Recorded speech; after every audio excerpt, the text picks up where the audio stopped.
kita kembali ke laptop. Tapi saya bukan jadi Mas Tukul ya. Nah, ini tema yang menarik. Predestinasi atau predestinate ya. Ya, jadi ini yang kita akan bicara dalam 8 sampai 9 kali pertemuan ya. Ini sudah semacam kuliah ya. Nah, ini kita akan bicarakan.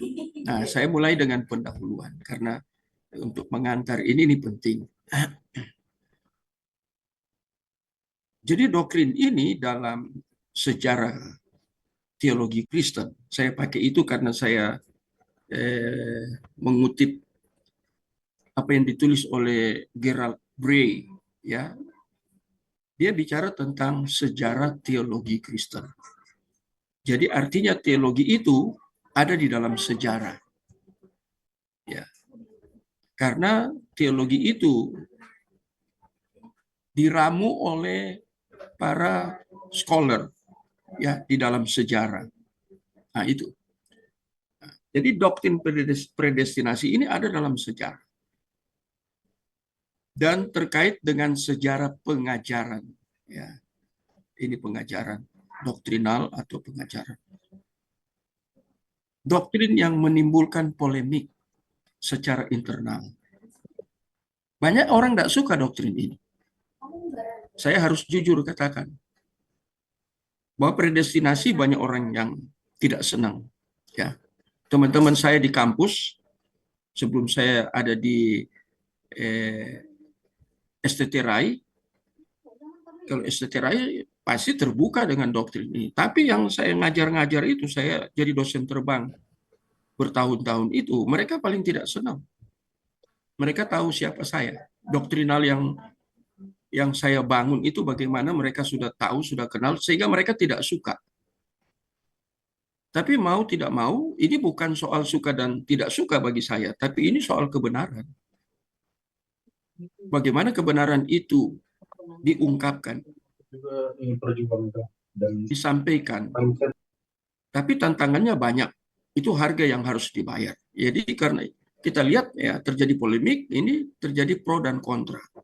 Ada yang suka, ada yang tidak. Dan itu terjadi bukan hanya di dalam lingkup gereja, tidak. Di lingkup sekolah teologi, sampai di gereja. Sehingga tadinya orang yang mengundang saya, setelah tahu saya kuat di dalam doktrin predestinate, mereka sudah tidak mau lagi undang. Ini pengalaman. Bahkan saya dikeluarkan dari salah satu ya sinode gara-gara doktrin ini. Harganya sangat mahal, ya. Kalau kita bicara dalam pelayanan itu kan jam terbang kita berkurang gara-gara doktrin ini. Dan kalau ada hamba Tuhan yang dalam pelayanan langsung mengutamakan amplop, wah amplopnya berkurang banyak. Dan terus terang itu saya alami, benar-benar alami ya. Dulu saya ada di dalam satu gereja yang di mana para hamba Tuhannya ya 90% mereka punya bisnis. Ya, mereka punya bisnis dan saya ngajar di STT di situ. Wah, itu ngajar saya dibayar karena dosen tetap di situ.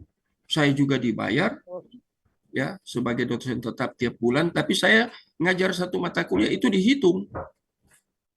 Dan kalau saya ke Manado, saya ngajar bukan satu mata kuliah sistem block teaching.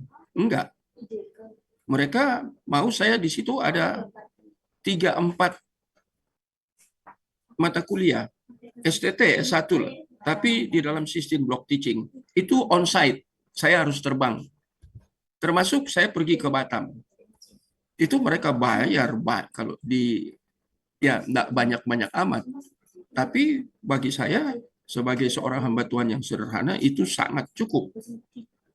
Sangat cukup. Ya. Karena pemasukan dari saya keliling aja, karena khotbah pun saya dibayar per khotbah.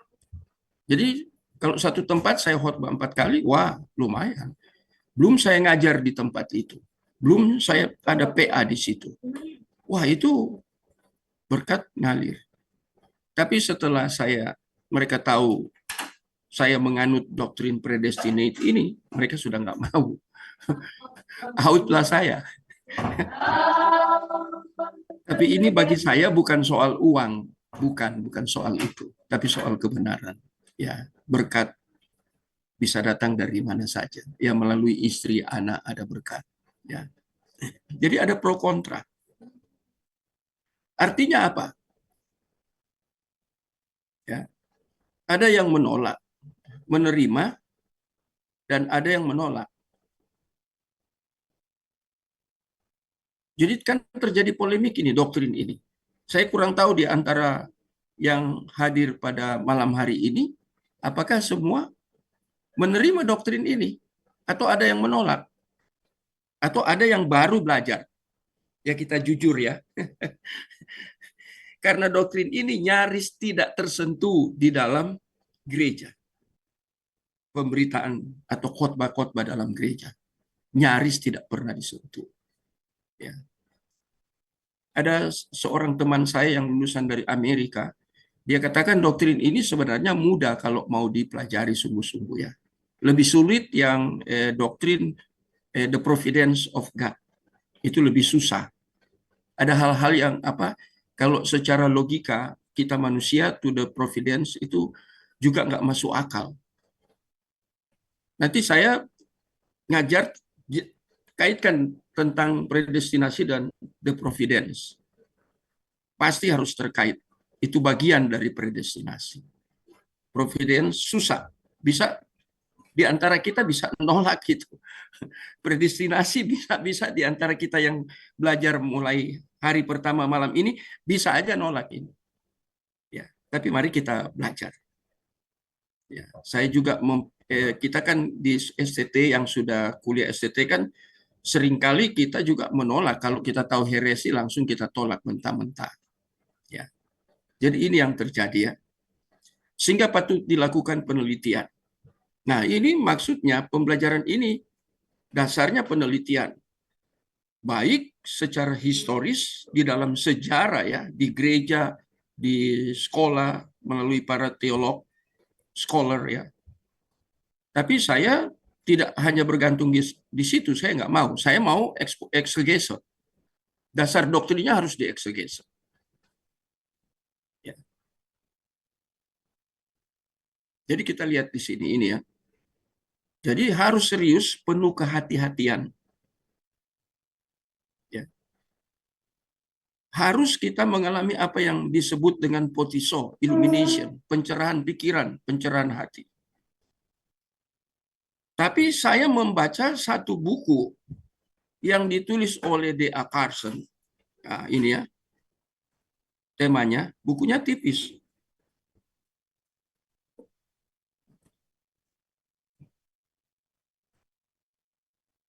Ada di sini. Tersingkir kemana? Oh, ada di bawah. Oh, ini tebal-tebal. Kemudian dia terlindung dengan buku-buku yang tebal-tebal. Nah ini, saya tanya ya, Lawrence sudah pernah baca ini? Buku ini? Belum, Bapak. Ya? Belum, Bapak. Belum. Belum, Nah, Bapak. Pak Anton sudah pernah. Yang teman-teman yang lain sudah pernah baca ini? Belum, Pak. Belum. Baru Ini dengar, belum. baru lihat. Wah, ini bukunya. Bukunya ini mengerikan. Saya jujur aja ya. Kita kalau jadi pengkhotbah, banyak pengkhotbah kan nggak mau exegetical. Bagian dari hermeneutik. Buku ini menyingkapkan tentang apa itu? Kesalahan-kesalahan exegetis. Ditulis oleh D.A. Carson. Saya baca buku ini sudah berapa tahun yang lalu. Berkali-kali saya baca. Ngeri banget. Ternyata juga saya bisa salah di dalam exegesis. Ini sudah kelasnya bukan kelas biasa. Ini sudah, ya sorry ya, kalau hamba Tuhannya Mungkin hanya ikut kursus, kemudian dia jadi gembala atau dia jadi pendeta. Dia nggak akan ketemu ini. Mahasiswa teologi pun nggak ketemu ini. Saya lagi ngajar tentang eksegesis dalam PL di STT RAI. Sekarang sedang berjalan. Salah satunya saya pakai ini. Karena terlalu banyak kesalahan orang mengeksegesis firman Tuhan dari bahasa asli. Dan ini saya masukkan. Banyak orang tidak mengalami keseimbangan di dalam pelayanan. Maksudnya saya apa? Terkait dengan doktrin predestinasi, dan nanti semua secara general semua doktrin-doktrin itu dibangun apakah secara biblika, secara dengan hasil dari biblika itu penelitian dalam bentuk eksegesis kah? Terlalu banyak tidak. Orang hanya berbicara tentang ini. Bahkan ini mungkin tidak pernah dibicarakan, hanya bicarakan tentang pengurapan Roh Kudus. Tapi di dalam pekerjaan Roh Kudus, dia bukan hanya urapi kita kan? Dia memberikan illumination. Bahasa Inggris ya, sudah diindonesiakan, iluminasi, pencerahan, potiso. Orang mengandalkan ini, tapi ada tanggung jawab lain. Roh Kudus sudah ada dalam kita dan bekerja dari dalam, inner. Dia kerja dari dalam untuk mencerahkan pikiran. Tapi selain itu, kita juga harus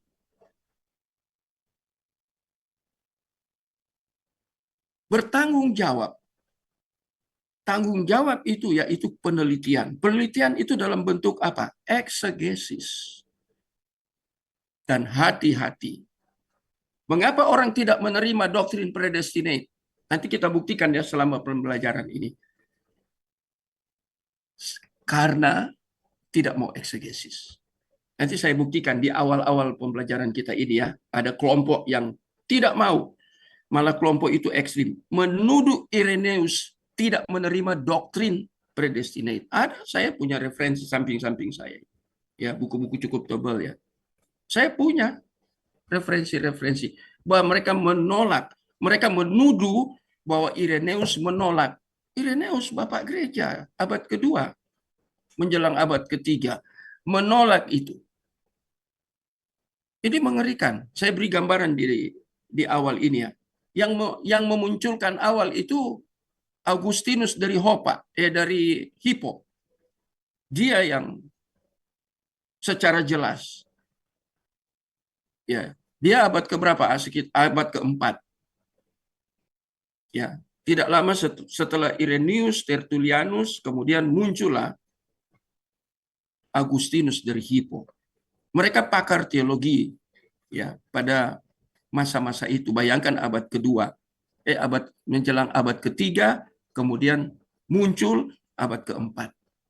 Jadi kita lihat ini ya.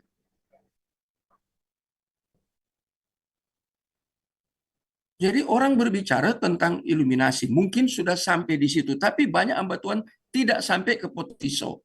Dia hanya katakan, yang penting saya berdoa, saya diurapi. Cukup saya naik mimbar. Saya hanya baca Alkitab, tidak penelitian, eksegesis nggak ada. Cukup saya diurapi. Ini bahaya. Jadi, kalau kita mau benar, kita harus melakukan eksegesis terhadap doktrin predestinasi. Ya, jadi artinya pentingnya pembelajaran eksegesis itu tanggung jawab kita terhadap Allah, terhadap kebenaran ya, kepada Allah dan kebenaran yang telah saya menggunakan kata Yunani ya, apokalupto, dia bukakan melalui wahyu khusus yaitu Alkitab. Ini kata De Akarson. Apalagi doktrin ini, tata letaknya itu bagian dari kristologi dan soteriologi. Sebenarnya bisa tambah ya. Nah, doktrin predestinasi kan bukan hanya kristologi, bukan hanya soteriologi, tapi memang di dalam soteriologi itu terkait dengan hamartologi. Yang diselamatkan kan orang berdosa. Itu kan hamartologi. Jadi kita melihat ini dalam dunia teologi sistematik. Ini sangat penting. Doktrin yang sepenting ini kemudian salah dipahami. Ada itu kecelakaan di dalam kekristenan. Secara internal, itu kecelakaan. Juga pertanyaan urgent ini ya, patut ya. Apakah doktrin predestinasi merupakan semata-mata ini ya, ini pandangan dari itu berasal dari pemikiran John Calvin dan sekutunya. Yang kita kenal ini sudah dari masa itu ya. Itu disebut dengan teolog reformat. Ataukah Calvin memiliki pemikiran atau presuposisi biblikal terhadap doktrin ini? Ini pertanyaan. Sebagaimana sering kali dituduhkan oleh kelompok yang berkontradiksi tentang doktrin ini. Kelompok yang tidak mau. Nah, itu doktrinnya reform kok. Nah, tokoh seperti Calvin, saya mengajar lalu, masih mengajar juga ya, atau sudah selesai di S2 kalau tidak salah. Ada yang ikut S2 nggak di STT Rai? Saya mengajar tentang perintis dari teologi reform itu Luther. Tapi arsiteknya, ada kok bukunya, referensinya. Itu menjelaskan tentang bagaimana Luther memulai, kemudian itu dikembangkan, kemudian yang mengembangkan itu John Calvin. Kemudian John Calvin itu dijuluki seorang arsitek teologi di dalam reformasi. Jadi artinya mereka mau membedakan antara posisi Luther sebagai perintis, tapi pengembangannya dia arsitek. Saya ketika ketemu itu, saya langsung klik. Maksudnya apa klik? Nah, mari kita baca. Kita pakai Alkitab ya. Mari tolong baca 1 Korintus 3 ayat 10. 1 Korintus 3 ayat 10. Kenapa si John Calvin ini dikatakan oleh kelompok tertentu dia itu disebut sebagai seorang arsitek di dalam teologi? 1 Korintus pasal 3 ayat ke-10. Silakan salah seorang tolong bantu baca. Demikian firman Tuhan, sesuai dengan kasih karunia Allah yang dianugerahkan kepadaku, aku sebagai seorang ahli bangunan yang cakap, telah meletakkan dasar dan orang lain membangun terus di atasnya. Tetapi tiap-tiap orang harus memperhatikan bagaimana ia harus membangun di atasnya. Terima kasih. Ya, itu pertama ada foundation di situ ya. I laid a foundation as an expert builder. Itu kata builder di sini saya ambil dari leksikon ya, Greek leksikon. Builder di sini itu arsitekton. Arsitekton. Dia master builder. Menarik sekali ya. Nah, ini dalam pendahuluan saya sampaikan ini supaya kita punya pemikiran yang cukup komprehensif. Ini tuduhan bahwa itu pemikiran John Calvin semata. Itu apakah Calvin memiliki presuposisi biblical?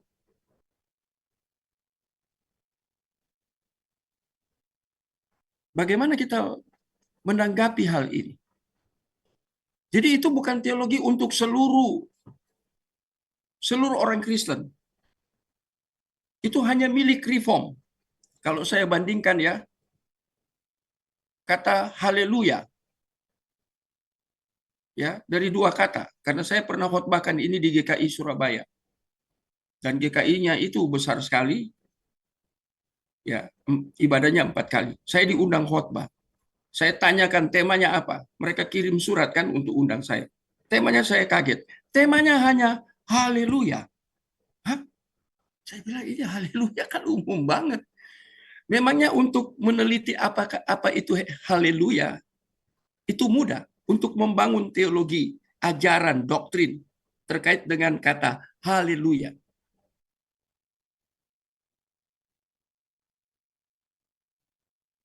Tidak mudah.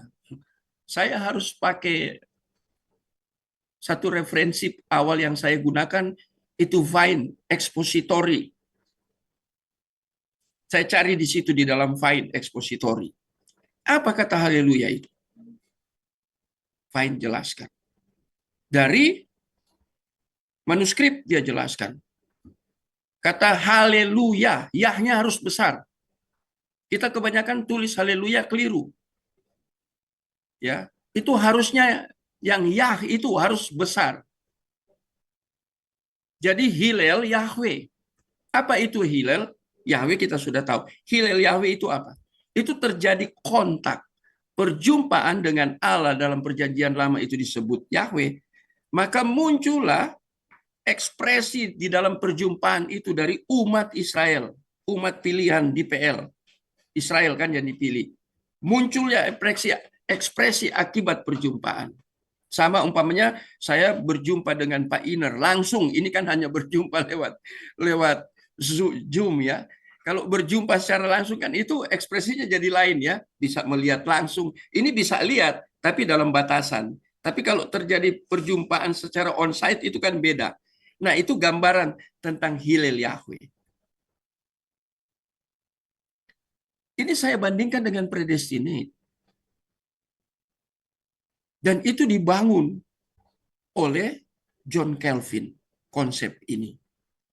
Ya, dan para pakar atau scholar katakan dia itu arsitek dari teologi.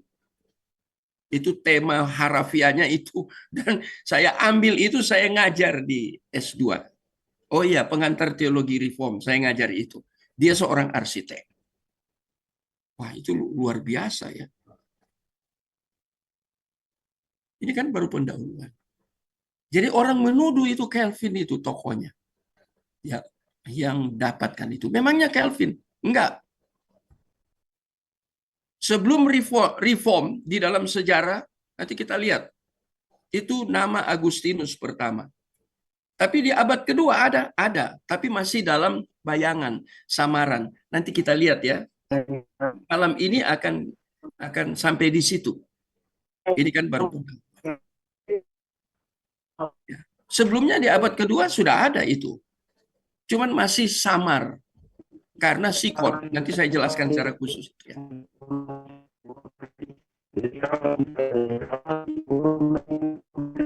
Sekarang bagian kedua. Ya, sekilas komplain terhadap doktrin predestinasi. Ya. Dasarnya apa? Letak dari dasar ini sehingga mereka komplain terhadap doktrin predestinasi. Jadi saya berikan hal yang negatif dulu ya. Ada yang komplain terhadap doktrin predestinasi.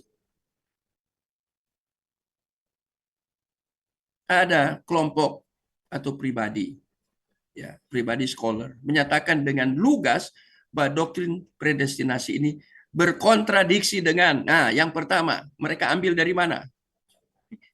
Sirak 15 ayat 14. Nah, sekarang kita lihat, ambil dari Sirak 15 ayat 14. Allah bermaksud menyerahkan manusia kepada keputusannya. Nanti kita lihat ini ya. Yang pertama ini ada sesuatu yang aneh ya. Artinya perspektif yang dibangun bukan berdasarkan sola scriptura, biblical, alkitabiah, teologis, tidak berdasarkan itu. Karena menggunakan basis terbuka, Deuteronomika ya. Ya. Pakai ini. Ada kitab Sirak di situ kan. Jadi mereka ini. Sehingga muncul konflik di dalam interpretasi terhadap doktrin ini, predestinasi. Yang pertama digunakan kok pakai Sirak.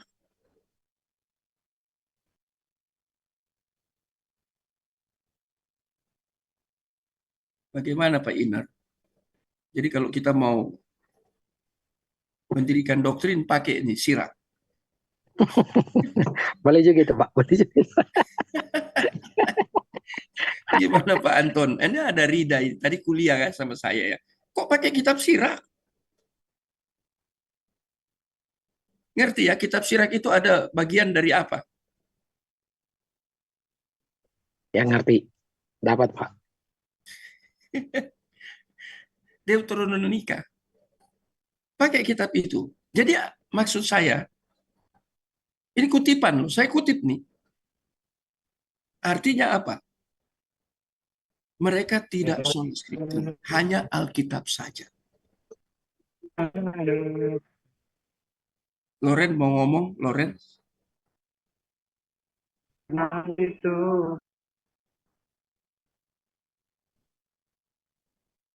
Jadi mengerikan ya. Mereka komplain kebenaran, tidak menggunakan kebenaran,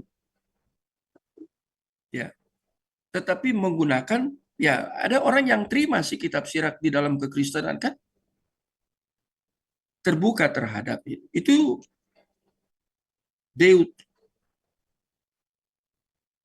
itu kan dwi kanonik. Ini deuterokanonika ya, bukan deuterononika. Ini kanonika, saya salah tulis ini. Mereka terima loh ini, dijadikan dasar untuk serang doktrin predestinasi. Memang kekristenan ada yang terbuka terhadap ini. Siapa itu kekristenan yang terbuka terhadap ini?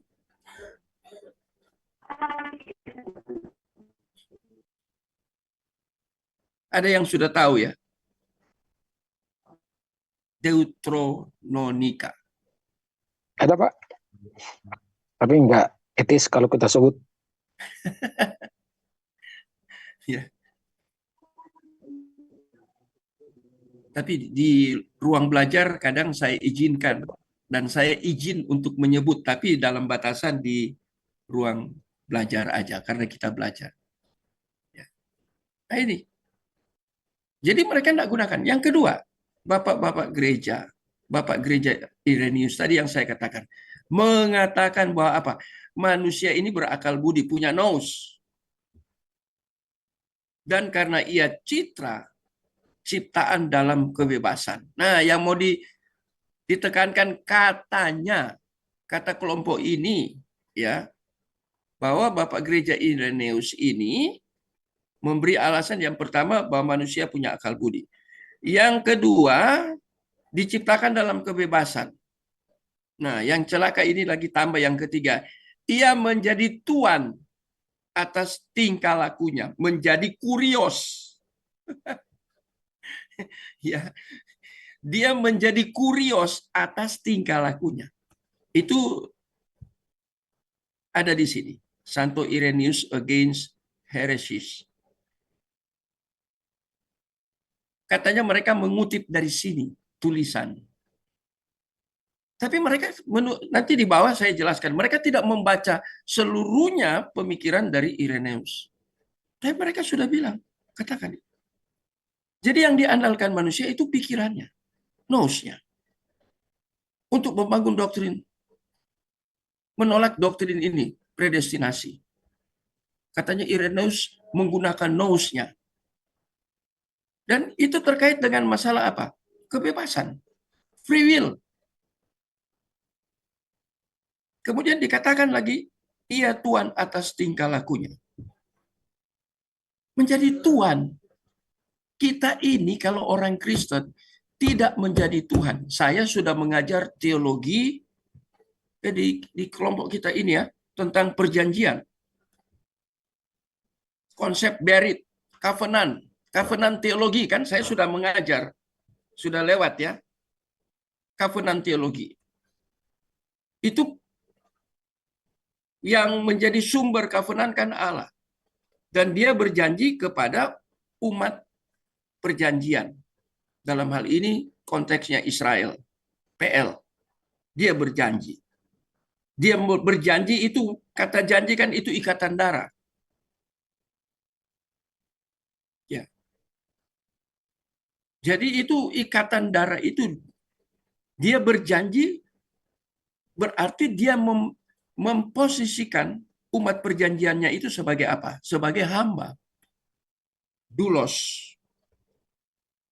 Tapi Mereka katakan mereka nggak mau. Mereka mau jadi tuan atas dirinya sendiri. Ini antroposentris. Mana bisa Bapak Gereja Irenaeus sampai seperti itu? Ini keliru mereka ini. Ya.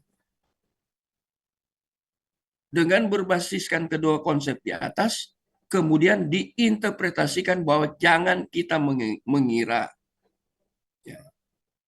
Ini bahwa ya, bahwa pengetahuan Allah akan menjadi pra-penentunya. Di dalam predestinasi, pra-penentunya. Ya. Jadi pra-pengetahuan Allah tidak dapat dicampur dengan pra-penentuannya. Nah, jadi mereka bicara tentang Allah itu punya dua. Karena dia Allah, dia punya pra-pengetahuan. Jadi satu peristiwa belum terjadi, dia sudah tahu. Tapi kelompok ini katakan, ya, Allah itu pra-penentu. Mengapa pra-penentu? Ini kedaulatan. Dia berotoritas atas seluruh ciptaan. Itu yang diajarkan oleh Alkitab. Tapi sekarang mereka nggak mau ini. Mereka ekstrim kiri, ekstrim kanan.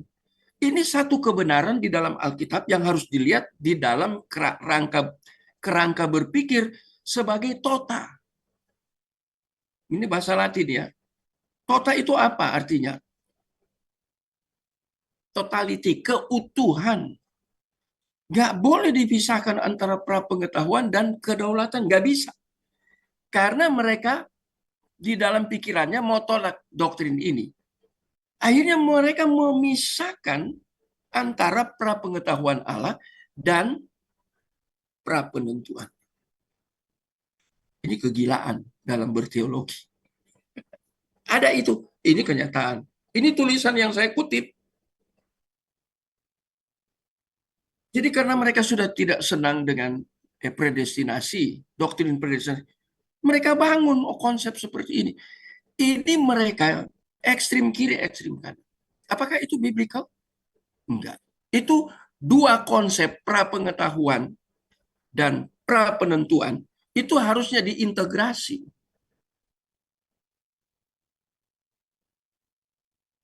Jangan karena mau menolak doktrin predestinasi, hanya beritahu Allah pra-pengetahuan. Nah, sekarang kalau pra-penentu itu kan terkait dengan the sovereign of God. Nah, itu tolak aja itu. Kami tidak suka. Nah, lantas kemudian kita lihat ya, kalau tolak itu, manusia menjadi tuan atas tingkah lakunya, itu bagaimana? Karena menolak kedaulatan Allah. Nggak bisa manusia. Sudah pelajari tentang di dalam kristologi ya, saya masukkan ini di sini ya, tapi saya tidak tulis. Sudah pelajari tentang finalitas of Christ, doktrin finalitas of Christ, bagian dari kristologi. Sudah belajar sampai ke situ? Ada yang sudah belajar?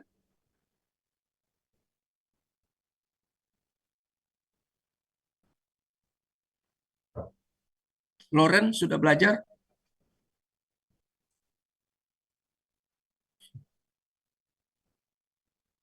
Finalitas of Christ. Itu terkait dengan kedaulatan Allah. Kedaulatan Kristus. Dia final. Dia ultimate. Dia final. Seluruhnya di dalam ciptaan ini, finalnya di tangan Yesus ketika dia datang kedua kali. Ini terkait dengan second coming. Ketika Yesus datang kedua kali, dunia ini ditentukan oleh dia. Bukan ditentukan oleh manusia. Bagaimana ini Tuhan atas tingkah lakunya. Sudah menggunakan konsep free will, tapi free will yang bagaimana? Nanti akhirnya saya di dalam pembelajaran ini juga mengajar tentang bagaimana predestinasi dan free will. Bagaimana kita pikirkan itu. Menarik. Doktrin ini menarik. Jadi lihat pra-penentunya. Pra-pengetahuan Allah tidak dapat dicampur dengan pra-penentuannya. Dicampur itu artinya diintegrasi ya. Tidak dapat. Karena Allah sudah memutuskan untuk tidak melanggar kehendak bebas pribadi. Jadi kalau seperti itu, manusia bebas saja mau ambil apa keputusan. Seperti itu kan? Berarti Allah tidak berdaulat kepada imago Dei-nya. Menarik. Ya, tadi malam sudah susah ya. Saya tahu itu bukan hal gampang itu yang Pak Deki ngajar tadi malam. Ya, malam ini ketemu lagi seperti ini. Ya, menurut bapak-bapak yang ngajar dan ibu, apakah ini mudah apa gampang cara berpikir seperti ini? Peras otak, Pak. Pak Iner pakai istilah itu, peras otak. Ini mengerikan. Ya. Prapengetahuan Allah tidak mencakup unsur determinisme ya. Artinya penetapan memastikan itu determinisme itu artinya menetapkan, memastikan. Itu mereka katakan itu tidak bisa campur dengan prapengetahuan.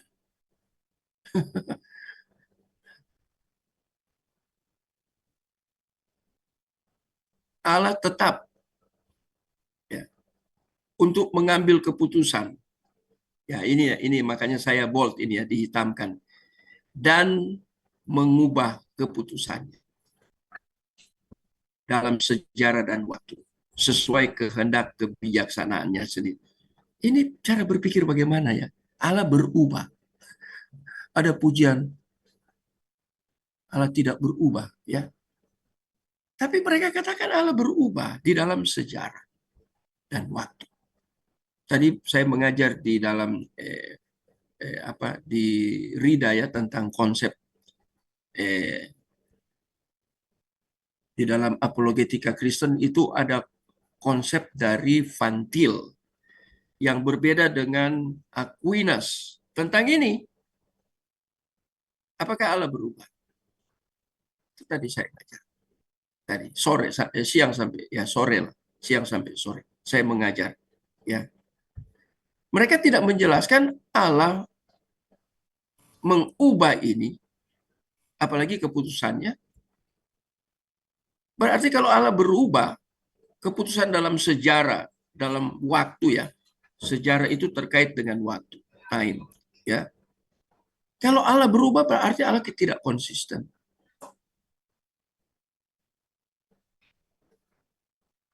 Saya mengajar tadi tentang konsep di dalam apologetika itu ada analogis yang dibangun oleh Van Til. Kemudian dikaitkan dengan di dalam bahasa itu bahasa analogis ketika berapologet, kemudian bahasa equivokal, univokal. Itu yang saya ajar di Rida, bisa tanya Rida aja. Saya langsung ambil dari satu tokoh yang penting, yaitu Cornelius Van Til. Kalau mau tanya lebih dalam lagi, tanya ke Pak orang kita, orang NTT, MYM. Karena saya mengerti bahwa Pak MYM ini dia sangat kuat dengan teologi dari Cornelius Van Til. Ya. Jadi Allah bisa mengubah keputusannya. Jadi determinasi ini tidak mencakup pengetahuan Allah. Wah, ini ngeri banget ya. Ngeri. Jadi Allah mengambil keputusan dan mengubah keputusannya. Berarti Allah kan tidak konsisten. Ini Allah seperti apa? Allah itu ketika dia mengambil keputusan, ada satu kata yang harus diikutkan. Itu keputusannya dia itu mutlak.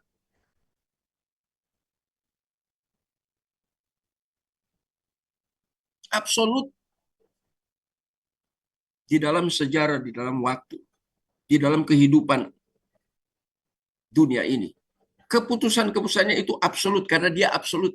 Nggak pernah dia jadi Kalau dia mengubah keputusan berarti dia ada waktu tertentu atau ada hal-hal yang terkait dengan keputusan, dia menjadi relatif dong. Ah, ini parah banget. Ini parah banget.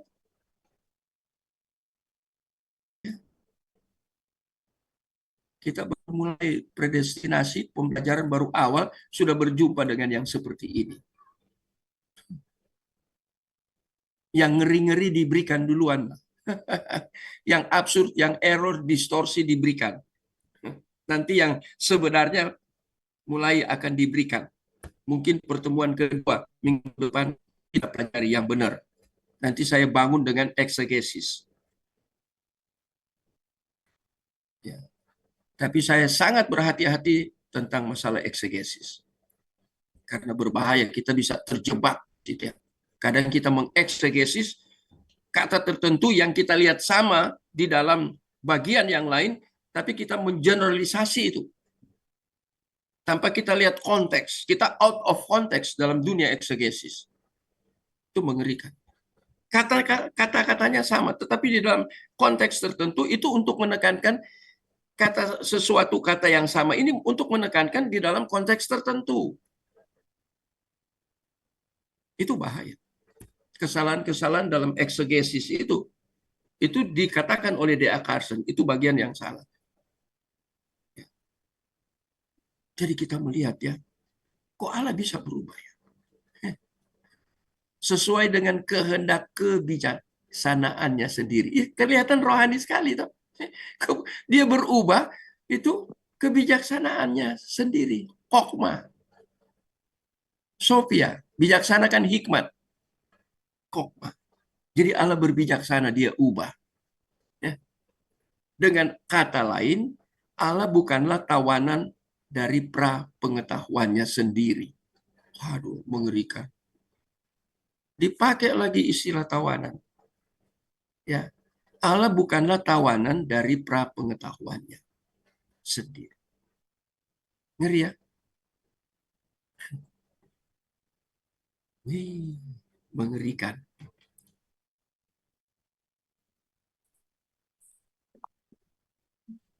Ya, sebelum saya ke bagian berikut, ya ini bagian terakhir ya. Nah, ini kan pertanyaan yang saya ajukan ya. Apakah kita dapat mentolerir jika tema ini berbasiskan deuterokanonika? Ini nanti saya ubah ya.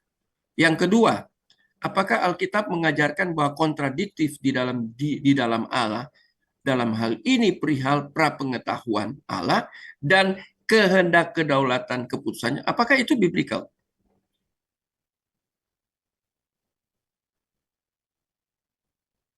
Saya tambahkan di sini ya, kita share, serius.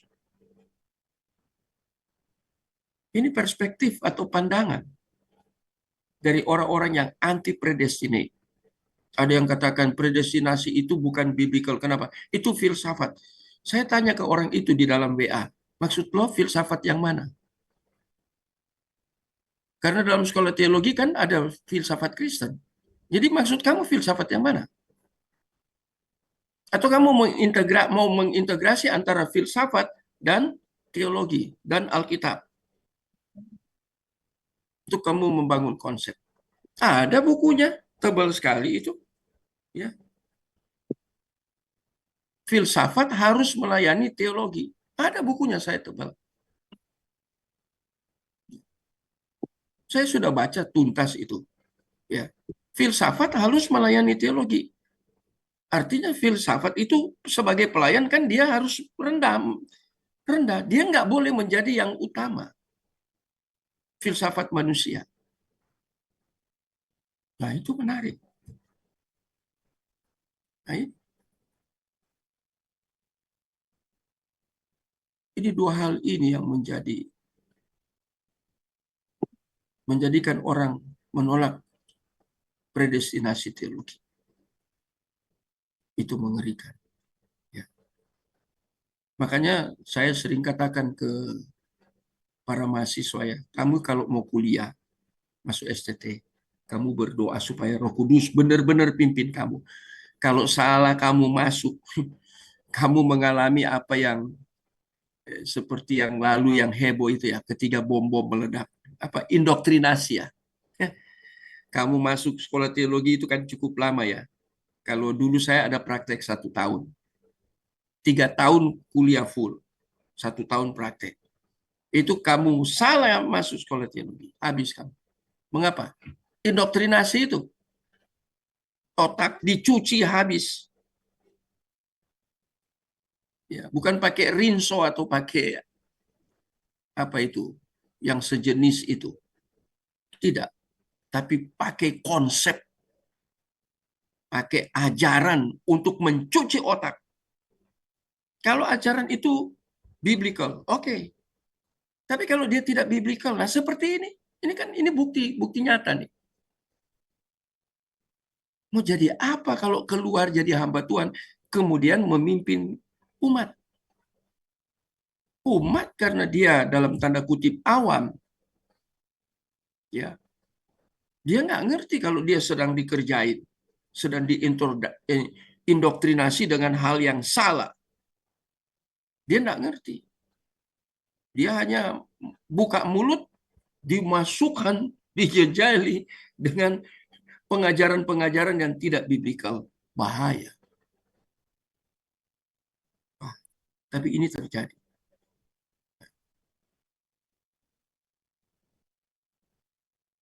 Nah, sekarang saya mau beralih ke poin berikut.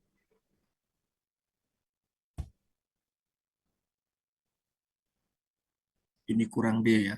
Absurdnya perspektif terhadap Irenaeus. Tadi saya sudah katakan. Tapi ini saya mau buktikan. Ya, mau buktikan. Tapi sebelumnya ada yang mau tanya? Atau ada yang memberikan input atau mengoreksi? Silakan.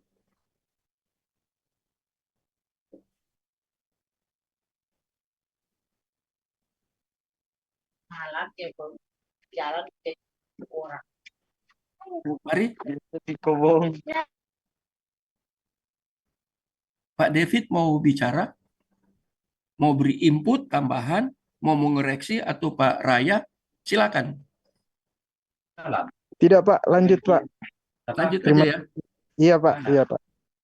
Nah, sekarang kita mau lihat. Bayangkan tokoh sebesar Irenaeus. Dikatakan oleh scholar dan kelompoknya itu bahwa Irenaeus tidak percaya doktrin predestinasi. Saya katakan ini absurd. Itu perspektif absurd terhadap Irenaeus, khususnya tentang doktrin predestinate. Jadi bukan, ini bukti sejarah ya, doktrin predestinate. Apakah Irenaeus itu reform? Halo? Katanya kan orang sering menuduh, itu teologi reform kok. Reform belum ada abad kedua. Menjelang abad ketiga. Akhir-akhir abad kedua. Kok bisa bilang seperti itu? Itu sesuatu yang mengerikan itu. Oh itu predestinasi reform. Ya. Apakah ini penilaian yang sangat absurd? Ini distorsi, kacau cara berpikir orang. Reform abad pertengahan 15-17 dan yang keras terhadap doktrin ini kan John Calvin.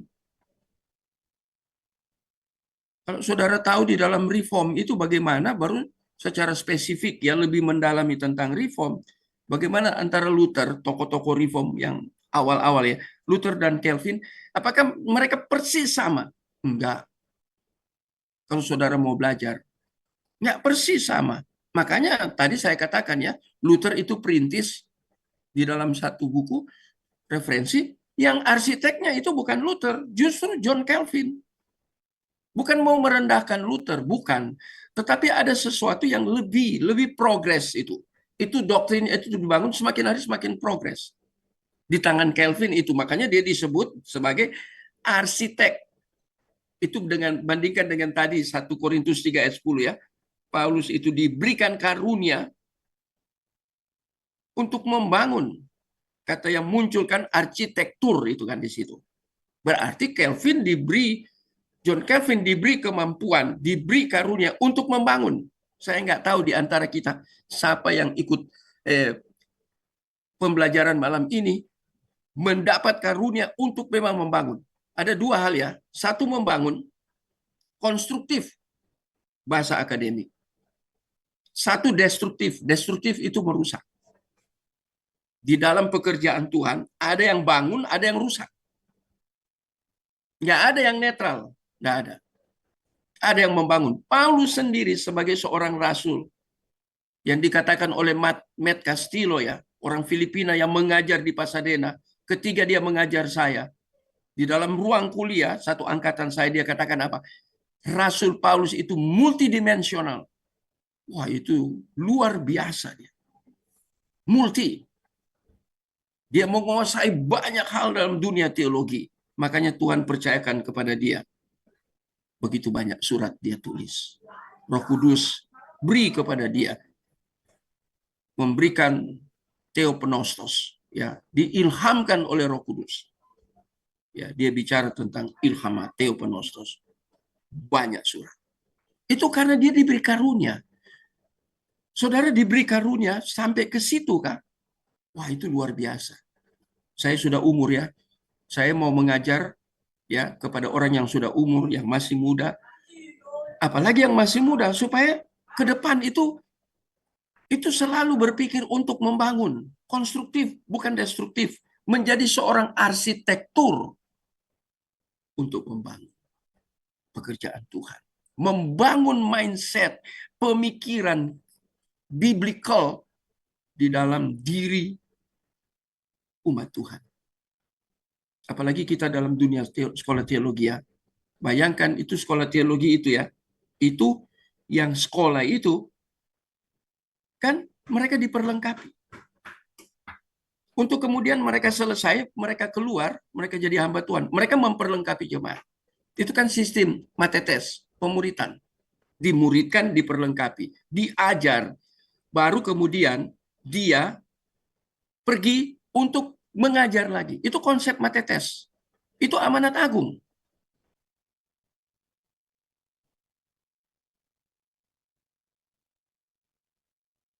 Ya. Sekarang kita melihat absurd.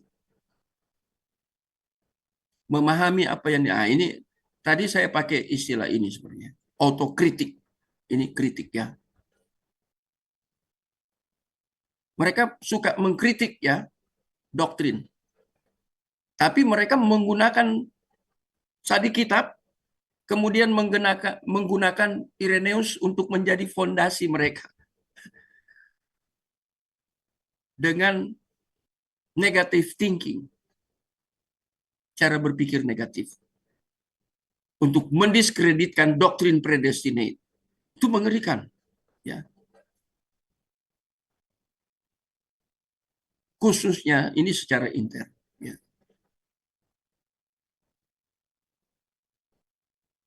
Bagian ini bukan hanya mudah. Sebab yang dikritik oleh scholar itu ini scholar yang sangat mumpuni dalam sejarah teologi dan gereja. Siapa tidak kenal Irenaeus? Kalau orang memang pembelajar yang benar-benar. Dan dia sekolah di sekolah teologi yang benar-benar untuk membangun. Konstruktif. Dia pasti bertemu dengan ini. Ya. Nah ini. Cornelius Van Til dalam surveinya mengenai bapak-bapak gereja. Jadi Cornelius Van Til ini teolog abad ke-19 ya, 20. Juga membahas tentang Irenaeus dan Tertullianus. Dia meneliti pemikiran teologi dari dua tokoh ini. Irenaeus, Tertullianus. Ya. Bapak gereja dari akhir abad kedua yang menghadapi konteksnya Irenaeus dan Tertullian ini berhadapan dengan Gnosticism.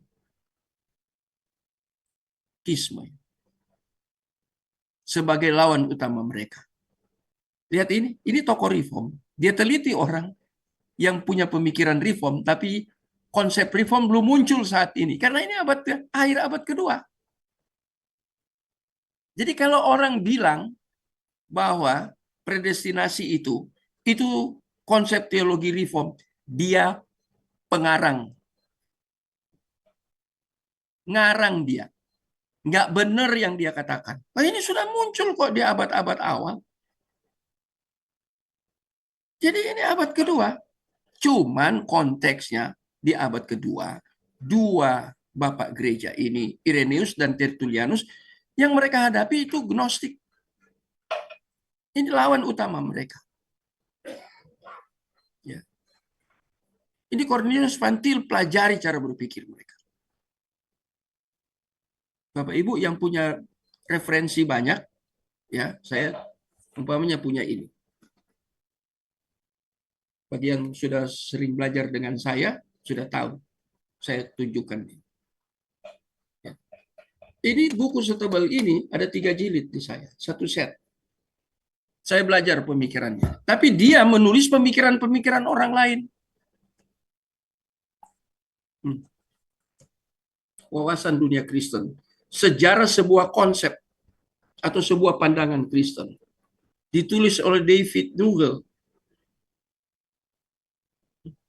Cukup tebal. Ini profesor filsafat di Baptist, di Dallas. Saya ketika belajar di STII, saya bertemu dengan, karena dia kuliah S3 ya, Demin, saya sempat kuliah S3 ya. Demin di STI di Surabaya, kadang saya kuliah di Jogja. Saya ketemu itu yang dosen-dosen dari Dallas, semua bule-bule itu. Datang di ruang kuliah, ngajar kami. Dia ngajar nggak pakai bahasa Indonesia, bahasa Inggris.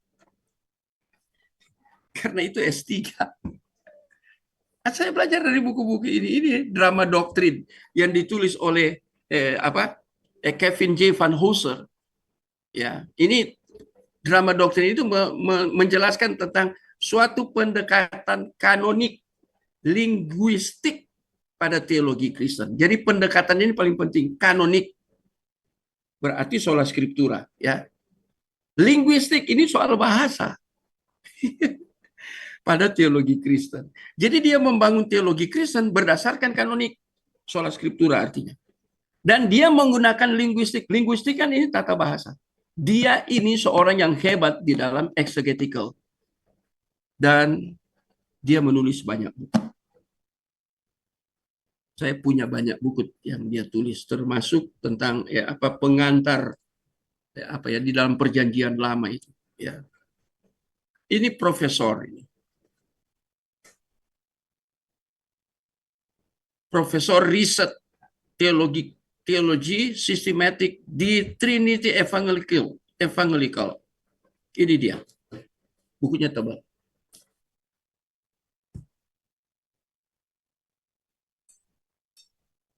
Jadi lihat, maksudnya saya sedang menjelaskan bahwa Cornelius Van Til hidup abad ke-20 mempelajari pikiran abad kedua. Jauh sekali. Seorang Cornelius hidup abad ke-20. Dia pelajari yang abad kedua. Saudara, saya mau pakai istilah the providence of God untuk pengajaran atau doktrin atau konsep teologi. Kalau konsep teologi bagus, memang dia biblikal. Dia tulis abad kedua, masih bisa dibaca. Itu Tuhan pelihara tulisan dia. Saya sering gunakan ya istilah ya. Kalau gajah mati tinggalkan apa kata? Istilah-istilah sekuler ya. Gajah mati meninggalkan apa? Singa mati meninggalkan apa? Itu kan ada istilah itu ya. Nah, kalau hamba Tuhan yang besar meninggalkan gading. Ya, kalau hamba Tuhan model ya dua tokoh ini ya, Irenaeus dan Tertullianus ini, mereka kan abad kedua. Tapi lihat Cornelius Van Til tanggapi itu. Mindset dia. Cara berpikir dia yang kemudian telah ditulis. Dia pelajari.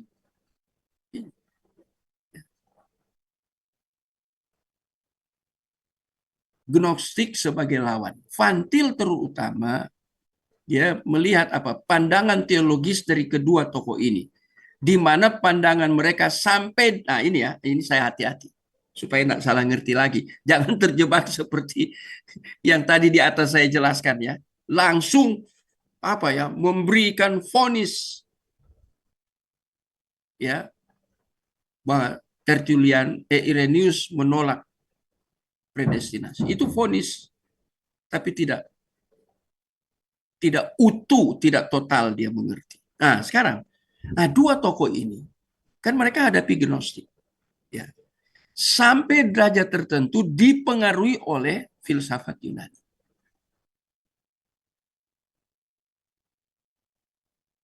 Ini abad seperti ini. Kalau kita hubungkan dengan yang Pak Deki ajarkan tadi malam itu ya, kan Pak Deki kaitkan dengan tokoh-tokoh dalam filsafat. Ada yang tanya ya, kemudian Pak Deki menjawab kalau tidak keliru ya. Saudara yang ikut, saudara bisa beri input ke saya kalau saya keliru. Karena saya ikut ya. Beliau menyinggung itu tentang filsafat. Nah, tapi kalau ini Van Til, ya, dia mempelajari mindset argumentasi melalui tulisan, grafik. Ya. Derajat tertentu dipengaruhi oleh, ada bagian tertentu artinya dipengaruhi oleh filsafat Yunani. Nah, sekarang pembuktiannya. Dalam analisis Van Til, Irenaeus dan Tertullian memang membuat kemajuan ke arah pandangan yang lebih alkitabiah dalam sejumlah hal.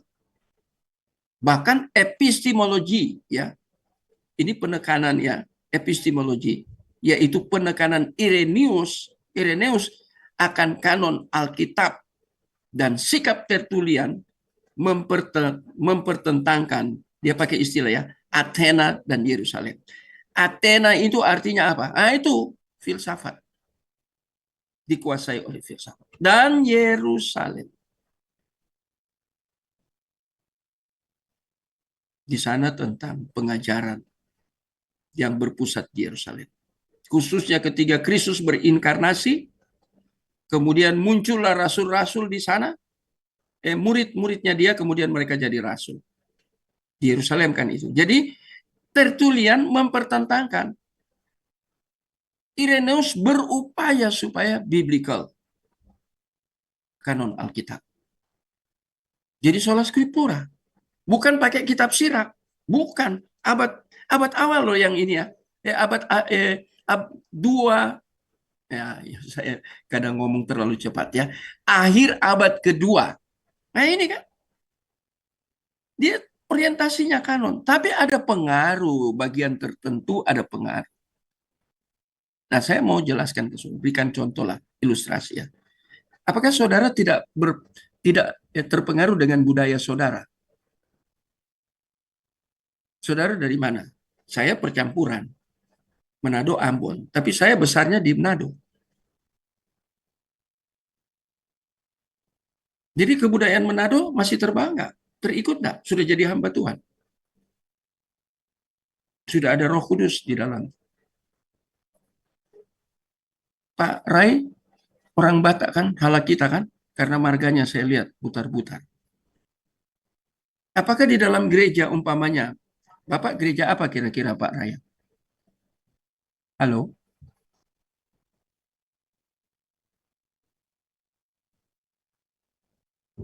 Apa dengar suara saya tidak ya? Dengar, Pak. Dengar, Pak. Nah, karena Pak, Ibu dengar. Marta Panjaitan lagi buka, Ibu Marta gerejanya gereja apa? Saya bentar, Pak. Ya? Saya di awalnya sih GKPI, baru kalau di perantauan jadi HKBP gitu sih, Pak, sama belakangan jadi ke karismatik. Oh, pindah ya. Nggak apa-apa kalau pindah Kenapa, Pak? organisasi. Yang bahaya pindah dari Yesus ke Muhammad. Iya Itu. sih. Cuman saya ikutan belajar-belajar gini cuman karena saya merasa kurang aja, Pak, di ajaran-ajarannya. Jadi saya cari-cari juga gitu. Ya, Mudah-mudahan kita bisa belajar sama-sama lah, Pak. ya puji Tuhan ya. Jadi lihat ya, orang dari apa tadi GKPI, HKBP ke karismatik. Saya dari Gemim di Manado sampai di sini di situ, sampai kerja di Pertamina masih Gemim. Saya datang ke Surabaya, papa mama saya, bapak ibu saya di GPIB. Saya ikut GPIB. Tapi setelah saya kuliah di Batu, saya pindah lagi. Saya jadi pendeta di Sumatera Selatan, ya, di Gereja Perusahaan Oikumene, karena gereja itu ada di perusahaan tambang batu bara. Jadi Oikumene ya, macam-macam aliran di situ. Saya di situ tugas saya. Bahkan saya pendetanya di situ. Saya weekend jadi mahasiswa di situ, saya vikarisnya di situ, pendeta saya di situ. Baru saya ke Surabaya, masuk ke GPII. Nah, itu sejarah ya, sama artinya pindah-pindah gereja lah. Ya. Tapi puji Tuhan ya, Bu Marta mau belajar. Ya. Mau Puji Tuhan, Pak. apa benderanya apapun, nggak usah kita angkat bendera kita terlalu tinggi ya. Angkat bendera Yesus aja paling tinggi, dengan kebenaran Alkitab itu tinggi-tinggi. Amin. Amin, Amin. amin, Pak, amin. Ya, ini ada Pak Denny ya. Jadi nggak Iya. usah pakai bendera-bendera lah, tapi angkat Kristus dan kebenaran yang sola scriptura itu ya, tinggi-tinggi. Dan kita Amin. sedang berjumpa dengan satu tokoh penting, seorang scholar ya, dia dari Belanda karena marganya Van Til, Belanda. Dia hijrah pergi ke Amerika. Dan teologinya hebat sekali. Saya banyak lihat bukunya. Ya, Cornelius Van Til. Sekarang dia nilai, ini kita kan sudah sampai di sini ya. Dia katakan epistemologi. Epistemologi itu pengetahuan. Ini kan bahasa Yunani ya. Episteme dan logos dari dua kata. Ya. Dia katakan bahwa Irenaeus itu dia sumbernya kanon. Tertullianus mempertentangkan Athena dan Yerusalem. Ini dua kombinasi yang hebat yang Tuhan munculkan pada akhir abad kedua. Karena dua mereka ini, tokoh ini, dua scholar, dua bapak gereja ini menghadapi Gnostik. Ini dari sini kita belajar dalam sejarah gereja. Ketiga, kekristenan menghadapi sesuatu, Tuhan munculkan ya sesuatu yang negatif. Dan berurusan langsung dengan sola scriptura. Karena Tuhan munculkan orang tertentu untuk berdiri. Walaupun dia tidak tenar. Ya. Mana Bapak Ibu tahu saya tenar nggak? Bapak Ibu kan nggak ngerti. Yang baru ketemu saya di sini kan nggak ngerti. Tapi kalau saya yang dulu di Palembang, banyak yang tahu saya. Saya ke Lok Sumawe, Aceh Utara, banyak yang ngerti saya. Banyak yang undang. Pertamina aja undang waktu saya di Palembang. Berbicara di ibadah pegawai-pegawai Pertamina. Saya di Surabaya jadi salah satu pembicara di rumah sakit paling besar. Ya, mereka ada ibadah tiap Jumat, dokter-dokter. Bahkan saya pernah masuk di dalam Universitas Airlangga 2 kali. Universitas negeri yang paling top di Surabaya kan Airlangga. Bicara di kedokteran. Bicara di situ. Banyak yang hadir, ratusan. Kalau tiap hari Jumat ya puluhan yang hadir. Ada dokter, ada suster. Saya sering bicara di depan para dokter. Kadang diundang bank. Untuk retreat saya bicara 3 hari. Jadi salah satu pembicara selama 3 hari. Sering seperti itu. Artinya mau bandingkan dengan ini. Pada masanya Tuhan kadang munculkan orang tertentu untuk berdiri menyampaikan kebenaran. Dan lihat dua ini. Tapi mereka tidak luput juga. Van Til ini, Cornelius Van Til, dia jujur. Ya, sampai derajat tertentu dipengaruhi. Masih dipengaruhi. Kita juga masih dipengaruhi loh. Tetapi mereka juga berkompromi dengan sejumlah filsafat ya, non-biblical. Seperti misalnya, ini kebebasan otonom. keilahian yang benar-benar merupakan keberadaan yang lain. Nah, ini ada kompromistis di sini. Dan juga tentang logos. Mereka tidak tuntas maksudnya. Bukan tidak ngerti logos, tahu. Kalau kita belajar tentang Irenaeus punya konsep tentang Tritunggal, Tertullian punya Tritunggal, itu luar biasa, ya. Tapi tetap ada kelemahan. Gak ada yang sempurna kan? Saya tidak sempurna. Walaupun sekarang sudah mau Agustus nanti saya 63. Belajar terus, saya tidak pernah berhenti belajar. Ngajar, waktu saya jadi gembala, saya sudah ngajar. Gembala dan ngajar. Terus tidak pernah berhenti. Itu saya. Cuman saya sering tidak masuk di dalam dunia YouTube, kan dunia sekarang ya, untuk generasi berikut ke YouTube. Saya punya YouTube, punya. Banyak YouTube saya. Tapi yang buat bukan saya, orang yang undang saya. Kadang mereka tidak izin saya, mereka rekam rupanya. Ya, saya mengajar tentang heresi di Gereja Kristen Perjanjian Baru, GKPB. Mereka undang, saya kaget setelah di akhir, Pak Musa, kami sudah buat YouTube. Bapak ngajar. Hah?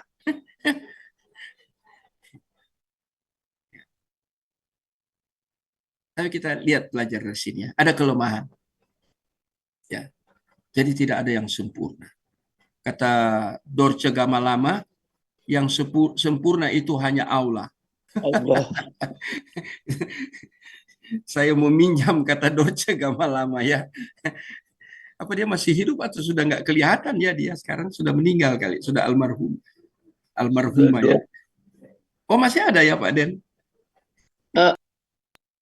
Sudah meninggal Pak, COVID. Oh iya, kena COVID, dia kurus seperti itu ya. Saya tidak terlalu ikuti itu ya. Oke, kita lihat. Di dalam buku, ini Vantil ya, Christian in Conflict. Jadi dalam kekristenan itu ada konflik. Makanya harus belajar apologetika. Apologetika yang muncul sekarang itu luar biasa ya. Tapi kemarin ada anak muda yang terpeleset dalam berapologetika.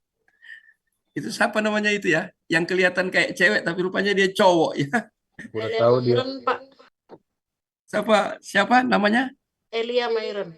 Ah, betul, dia terpeleset kemarin. Wah, dia dihajar sama Pak Budi Asali. Kasihan juga. Anak itu masih muda, memang dia tidak sekolah teologi ya, tapi dia berani. Dia belajar secara otodidak ya. Dia kan jujur katakan belajar dari siapa saja, dari Pak Esra, dari Pak Bambang Nusena, itu kan ungkapan dia ya. Pak Budi tadinya dengan Pak Esra bersatu untuk dukung dia.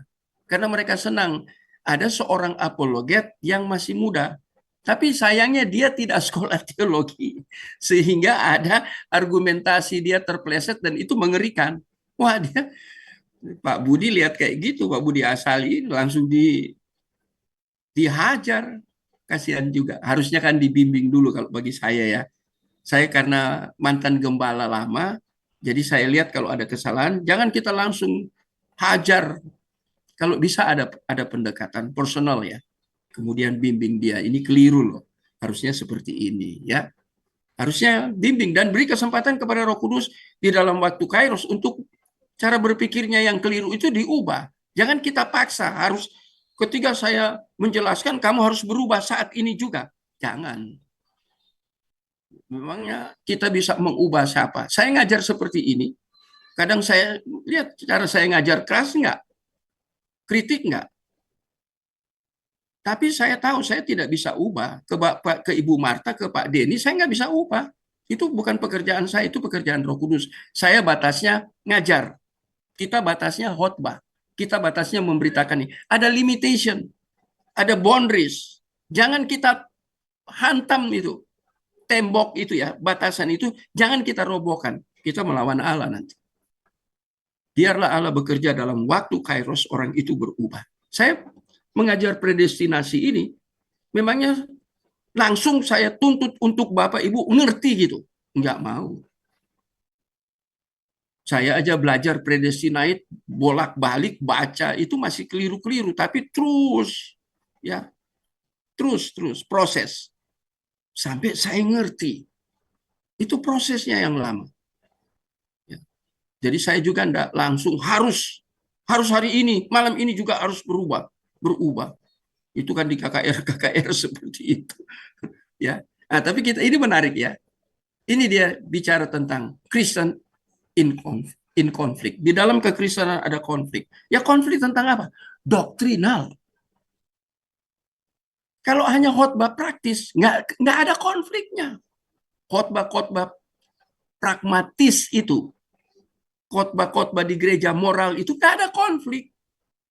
Nanti kelihatan ketika bicara tentang doktrin. Nah itu. Nah ini bukunya dari Cornelius Van Til. Van Til sama sekali tidak menyinggung argumentasi Irenaeus melawan Gnostik. Dia tidak sentuh. Dan juga sangat sedikit menyebutnya di dalam. Nah, dia tulis buku. Ini penulis. Kalau kita sekarang kan muncul langsung di YouTube, TikTok. Nah, itu kita ya. Dulu belum ada ini. Jadi selalu orang menulis.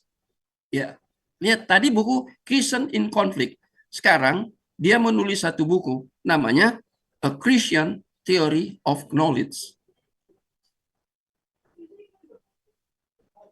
Jadi pemahaman-pemahaman, doktrin-doktrin tentang pengetahuan tentang doktrin. Dia menulis ini. Beberapa argumentasi Irenaeus bahkan terdengar sangat Vantilian. Artinya persis sama dengan Van Til. Ya mereka sama-sama orang. Kalau Van Til kan orang reform benar. Tapi si Irenaeus ini kan abad kedua, akhir abad kedua. Jauh sekali, tapi kok pemikirannya sama. Berarti ada sumber. Nah, Van Til akui itu. Ada bagian-bagian ya yang sama dengan Cornelius Van Til. Itu menarik. Nanti kita lihat bagaimana tuduhan yang absurd ini ya kita lihat di sini ya. Irenaeus misalnya bertanya kepada kaum Gnostik, apakah filsafat menjadi sumber bagi spekulasi mereka itu mengenai kebenaran atau tidak? Apakah filsafat jadi sumber kebenaran?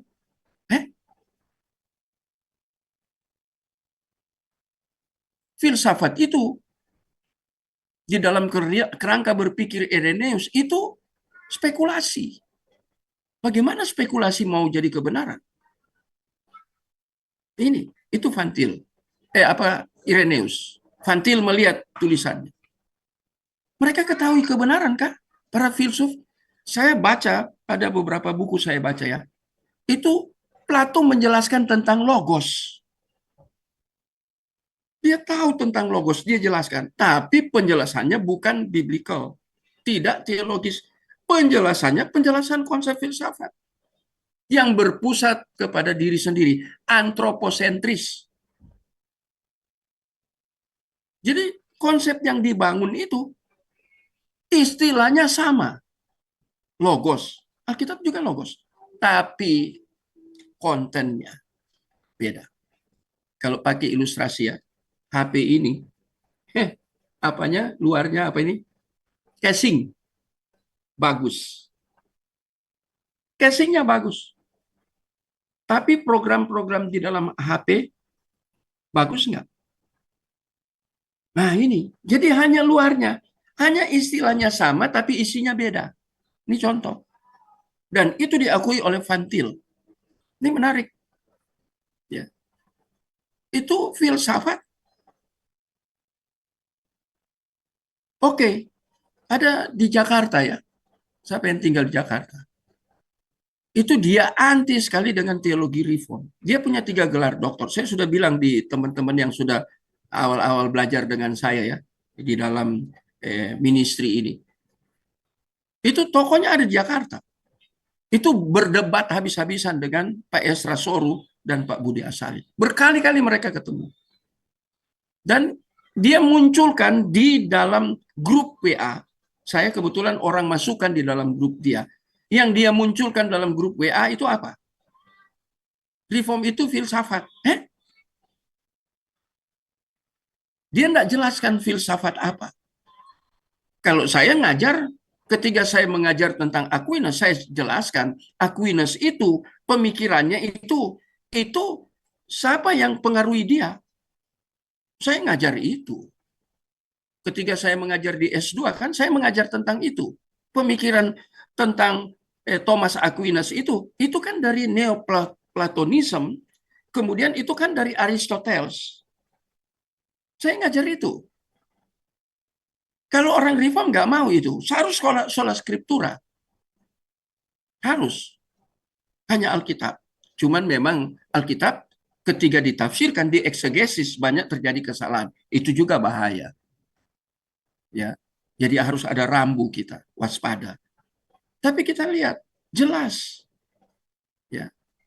Jadi Irenaeus katakan, itu filsafat yang otonom. Otonom itu artinya berpusat kepada diri ya. Autonomi.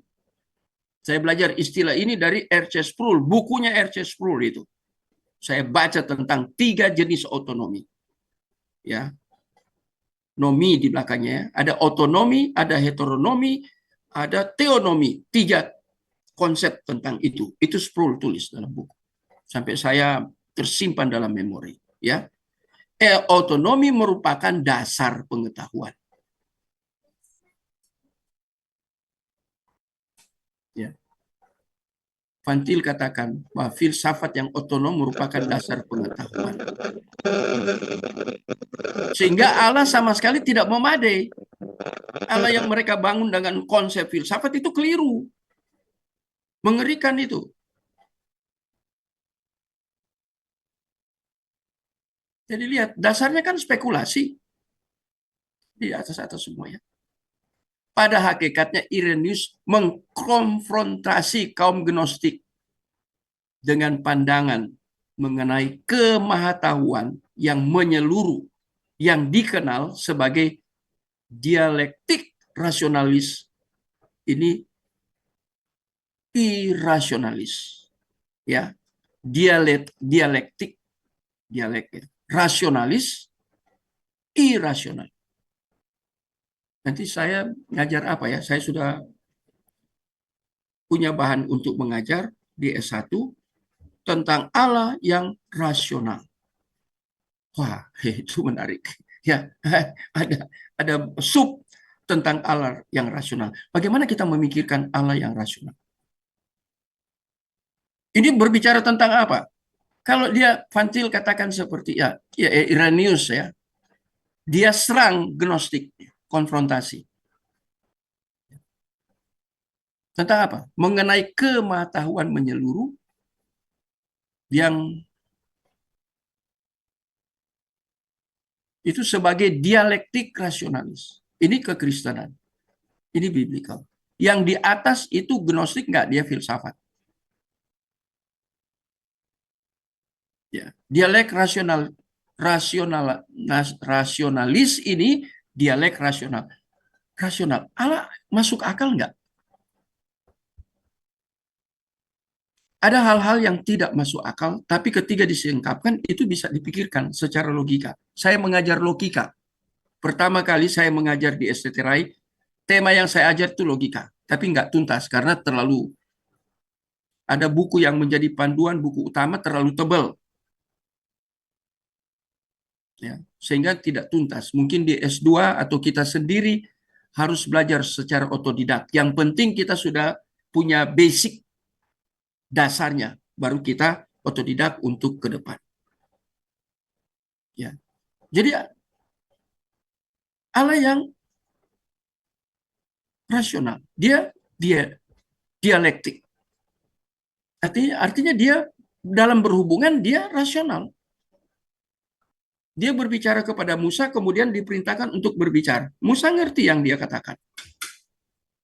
Dia bicara kepada nabi-nabi, mereka ngerti. Tapi ada bagian yang disebut irasionalis. Nah, menarik. Itu hanya karena iman saja. Termasuk predestinasi ini. Predestinasi ini rahasia besar.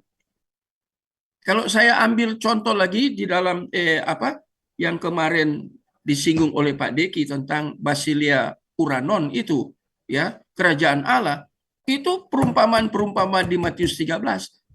Mengapa dia pakai perumpamaan tentang kerajaan Allah? Nah, itu dia katakan kepada orang-orang Yudaisme tidak dipercayakan, tokoh-tokoh Yudaisme tidak dipercayakan untuk mengerti. Tidak diberi, bukan tidak dipercayakan, tidak diberi karunia. Didomi, bahasa Yunani. Coba kita baca. Supaya saya nggak keliru ya. Matius 13. Ini semua tentang kerajaan surga. Ayat ke berapa? Ayat ke-10. Ayat ke-11. Tolong salah seorang baca. Sambil saya break minum ya. Mari silakan salah seorang baca. Matius 13 ayat yang ke-10 dan 11.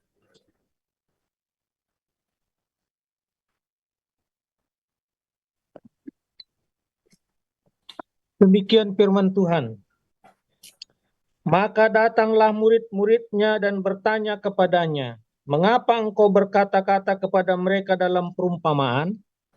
Jawab Yesus, "Kepadamu diberi karunia untuk mengetahui rahasia kerajaan sorga, tetapi kepada mereka tidak." Amin. Yesus membuat pemisahan.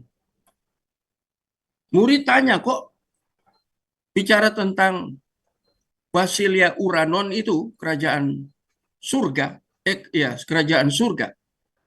Mengapa pakai perumpamaan? Apa respon Yesus? Jawaban Yesus apa? Menarik tuh ayat 11 ya. Kepadamu murid ya yang dia pilih diberi karunia. Dia tidak pakai karis di situ. Kata karunia dalam teks asli itu ada dua, satu karis. Tapi yang muncul saya cek di dalam manuskrip ini yang muncul itu bahasa asli Yunaninya itu didomi. Itu juga karunia. Untuk apa? Mengetahui apa? Rahasia. Kata mengetahui bahasa Yunaninya dua juga. Ini yang susahnya kalau belajar dengan dosen-dosen yang menguasai bahasa kadang kan muncul ini ya. Karena pada awalnya terus terang saya dosen bahasa. Tapi kemudian belajar, kuliah, akhirnya saya bisa mengajar banyak mata kuliah ya. Tapi dulu pertama-tama saya mengajar bahasa Ibrani, Yunani, dua bahasa itu. Jadi dikatakan mengetahui rahasia. Kata mengetahui itu dua, satu oida, satu ginosko. Dan itu dijadikan satu untuk murid mengetahui. Maksudnya oida itu dia mengerti tentang doktrin dari kerajaan sorga. Dan mereka akan percaya kepada doktrin itu. Itu ginosko, intim dengan yang diketahui. Ya, deskriptif yang dipahami. Satu gambaran yang jelas. Itu oida, mengetahui. Ini dikatakan rahasia, musterion. Kalau Yesus tidak mengajar, kalau bukan Yesus tidak mengajar, Yesus mengajar. Yesus kan mengajar. Yang dengar kan dua kelompok. Ada murid, ada tokoh-tokoh gnostik. Ya, para ahli Taurat itu. Tapi Yesus menggunakan perumpamaan. Murid tanya, kenapa enggak langsung jelas itu the point? Istilahnya ngajar secara harafiah. Mengapa pakai metafora? Itu saya lagi ngajar itu. Tadi saya ngajar. Mengapa pakai metafora? Ya. Yesus sengaja. Karena rahasia kerajaan sorga tidak dipercayakan kepada orang Yudaisme. Kalau saya jelaskan ini lebih dalam, harus mundur jauh ya. Mengapa Yesus tidak mau? Kepada tokoh-tokoh Yudaisme untuk mengerti rahasia kerajaan sorga. Dari sini konsep predestinasi sudah muncul. Karena mereka tidak dipilih seluruhnya. Murid juga kan ada orang-orang Yudaisme. Murid-murid itu kan Yudaisme. Tadinya orang Yahudi. Tapi Yesus pilih sebagian kecil. Kalau kita mundur ke belakang, kita akan mengerti. Israel itu pertama 10 suku. Kemudian terjadi perpecahan. Ya, pecah. Itu 10 di utara, Samaria, 2 di selatan, Yerusalem. Yang dipercayakan, Yerusalem. Ya, kerajaan selatan. Tapi kemudian ketika Yesus berinkarnasi, Yesus pilih makin kecil.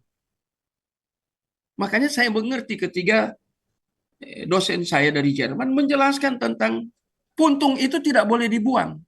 Itu dalam kitab Amos itu. Pakai itu ilustrasi ya. Puntung itu kalau di kita yang ya mudah-mudahan semua tidak merokok ya. Tapi yang orang merokok kan yang dibuang paling akhir itu apa? Sisanya itu apa? Puntung. Yesus katakan jangan. Ini kan cuma sedikit yang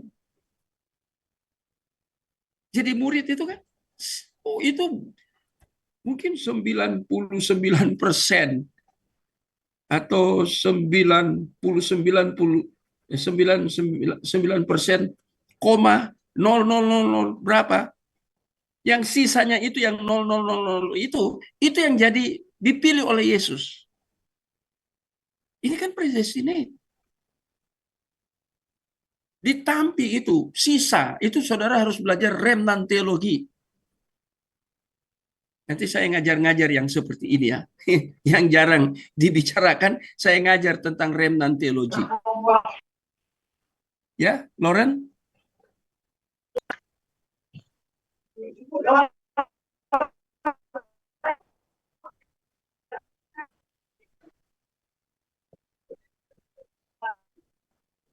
Nah, Lauren punya suara bergetar ya, tidak jelas jadinya.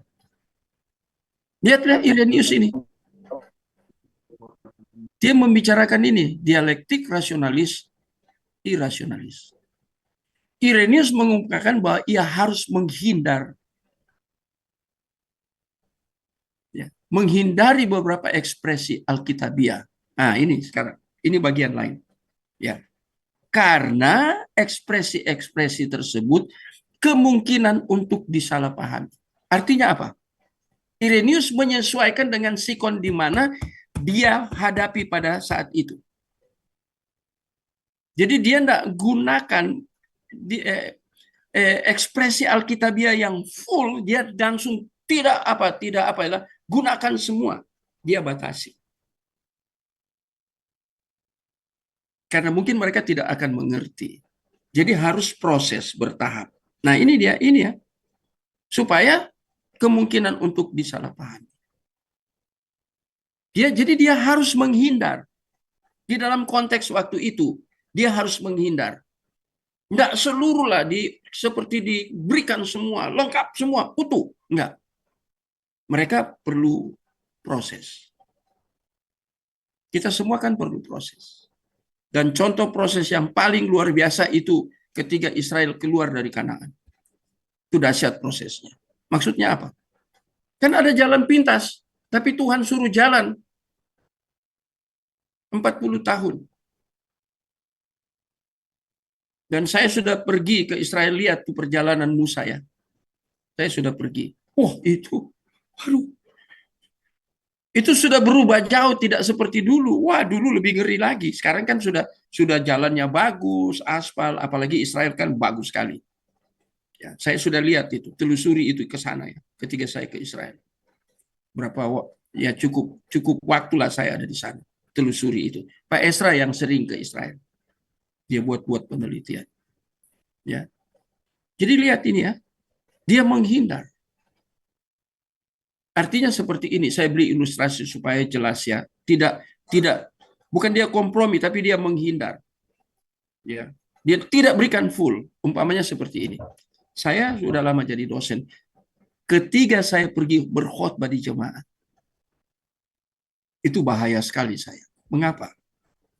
Karena terlalu banyak mengajar, menggunakan istilah-istilah teologi yang tinggi-tinggi dalam mengajar, itu bisa pengaruh di saya nggak? Terbawa nggak? Terbawa. Saya naik mimbar, saya khotbah. Apalagi saya eksegesis. Itu bahasa Yunani bisa keluar. Saya memang pengkhotbah eksegesis. Yang kontrol saya siapa? Istri. Pulang saya dikoreksi khotbah saya. Bukan khotbahmu nggak bagus. Nggak. Tapi kamu pikir itu mahasiswamu, itu jemaat-jemaat yang tidak pernah belajar teologi seperti kamu dan mahasiswamu. Jadi kamu harus menggunakan kalimat-kalimat yang sederhana supaya mereka ngerti. Nah, Irenaeus lakukan itu. Ini dia menghindar itu. Ya, bersyukur saya punya istri seperti itu. Selama saya khotbah dia bukan hanya berdoa, tapi dia dengan serius mengikuti setiap kalimat yang saya sampaikan, argumentasikan. Pulang di rumah saya dibom sama dia. Selalu kamu pikir jemaat itu seperti kamu yang sudah jadi dosen. Yang kedua, kamu pikir itu mahasiswamu di sekolah teologi. Kamu gunakan istilah-istilah yang begitu tinggi, akademik. Turunkan. Bukan hilangkan esensinya, enggak. Jangan terlalu banyak istilah. Tapi bagi saya seorang akademik, saya susah sekali. Itu pergumulan seorang akademik. Untuk menyederhanakan itu enggak gampang. Itu. Jadi lihat si Irenaeus seperti itu. Bagaimanapun juga ia tidak berdialog dengan para rasul. Dia pakai, kalau dengan para rasul dia pakai bahasa tinggi maksudnya. Tetapi dengan gereja yang telah dipengaruhi oleh gagasan-gagasan asing yang menyelubungi dirinya dengan istilah Alkitabiah. Katanya Alkitabiah, begitu dicek enggak, hanya casing. Isinya enggak. Saya mau katakan ya, ini implementasi dari bagian ini. Bapak Ibu kalau pergi ke gereja, jangan Bapak Ibu hanya lihat ketiga pendeta pegang Alkitab. Semua pendeta pasti pegang Alkitab. Yang kedua, dia baca Alkitab. Jangan hanya lihat itu saja. Kemudian yang ketiga, dia berdoa dalam nama Yesus. Dia berdoa, minta diurapi. Itu semua harus terjadi. Tapi yang finishing, ketika saudara melihat, ketika dia menyampaikan firman Tuhan, isi khotbahnya. Itu yang saudara harus lihat. Jadi ini yang vantil kritik. Mereka menggunakan istilah Alkitabiah tapi berbahaya. Menyelubungi dirinya dengan istilah Alkitabiah. Ini sisi yang lain. Dia menghindar dari ekspresi Alkitabiah yang high class karena dia seorang teolog. Seorang scholar yang hebat. Maka dia menghindar. Tapi bukan berarti dia kompromi. Tidak. Dia dengan tajam menilai bahwa di dalam gereja itu orang ya menyelubungi dirinya dengan istilah Alkitabiah. Tapi sebenarnya itu tidak Alkitabiah. Saudara mau cari tahu ini? Bukunya ada. Saya punya bukunya. Dan saya sudah presentasi itu di kelompok, ada satu kelompok, apa namanya? Saya sampai lupa ya kelompok itu. Saya sudah 2 atau 3 kali tampil. Itu terdiri para dosen-dosen teologi. Saya dimasukkan bergabung, saya diminta jadi pembicara untuk presentasi seperti ini. Itu kelompok bedah buku. Saya ikuti 3-4 tahun saya ikuti dan saya salah satu pembicara. Jadi ada satu buku yang saya bedah yaitu tentang kaum Injili yang sebenarnya sudah tidak Injili. Mereka katakan kami Alkitabiah, tapi begitu dicek konsep mereka tidak Alkitabiah. Itu disurvei. Yang di Amerika gereja-gereja yang ngaku Alkitabiah, sekolah-sekolah teologi yang ngaku Alkitabiah, itu disurvei semua sama scholar ini. Ternyata isinya tidak Alkitabiah. Nah, itu juga ditemukan pada zaman Irenaeus. Lihat ya. Ini orang-orang belajar firman, ini orang-orang yang tidak gampangan, yang tidak open, langsung terbuka. Oh, karena dalam gereja semua beres. Karena dalam gereja tidak mungkin pendetanya salah. Apalagi pendetanya sudah doktor. Nggak ada jaminan. Bukan saya merendahkan dokter, bukan. Ini bicara real. Ada yang cuman kuliah doktor, tapi nggak tahu apa-apa. Tapi bergelar doktor. Saya temukan itu banyak di Surabaya. Karena mau jadi dokter zaman sekarang, kan gampang. Yang penting ada many. Bisa jadi dokter enggak? Dokter enggak? Halo? Bisa enggak? Bisa. Jadi Bisa sudah. dengan many. Sangat bisa. Oh, Pak Deddy bersuara, sangat bisa ya. Nah ini tidak Alkitabiah. Untuk hal itu dipaksa untuk mengekspresikan Injil dalam suatu cara yang tidak akan dikira sesuatu yang lain.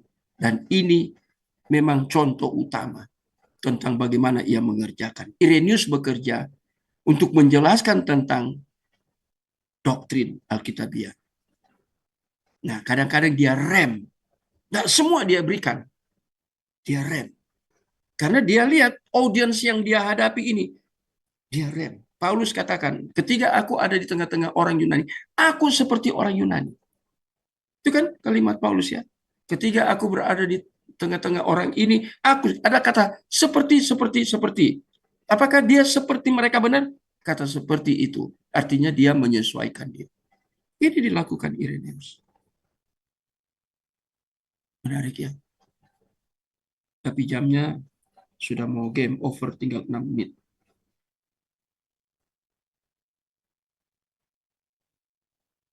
Ya, 6 menit di sini. Ada yang mau tanya?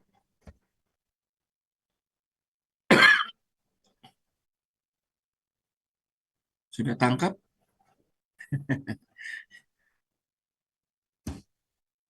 Ada yang memorinya bagus, langsung serap. Ya. Terima kasih banyak Pak Moses. Pembelajarannya, ilmu yang sangat, bagus banget. Terima kasih. Ya, oke Pak Inar. Ini berarti lanjut lagi ya Pak? Lanjut lagi ya. Lanjutnya, ini berarti sampai jam berapa kelasnya? Ya.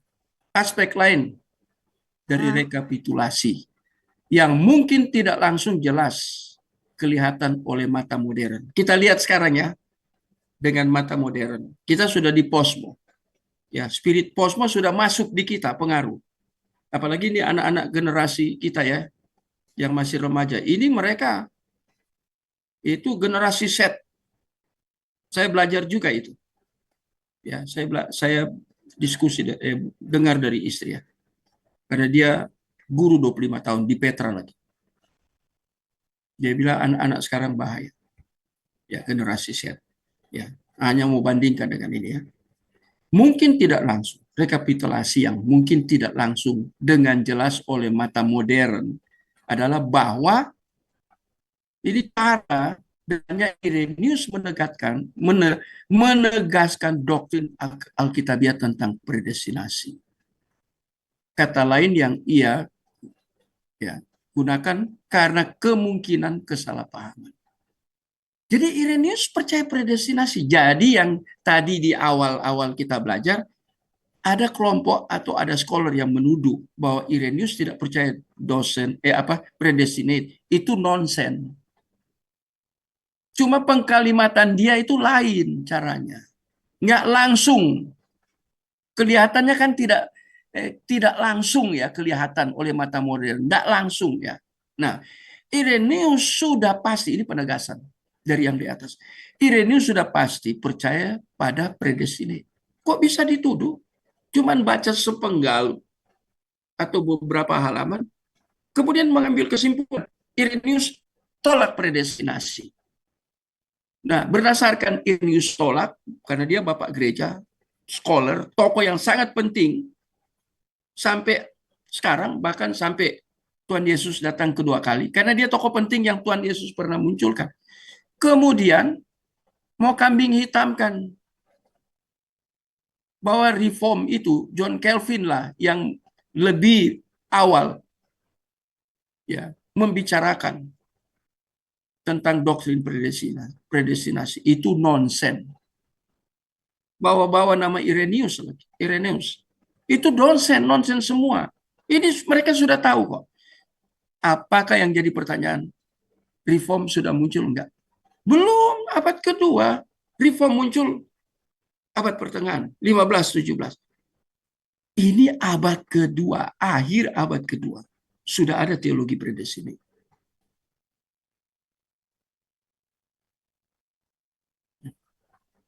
Mengerikan tuduhan itu.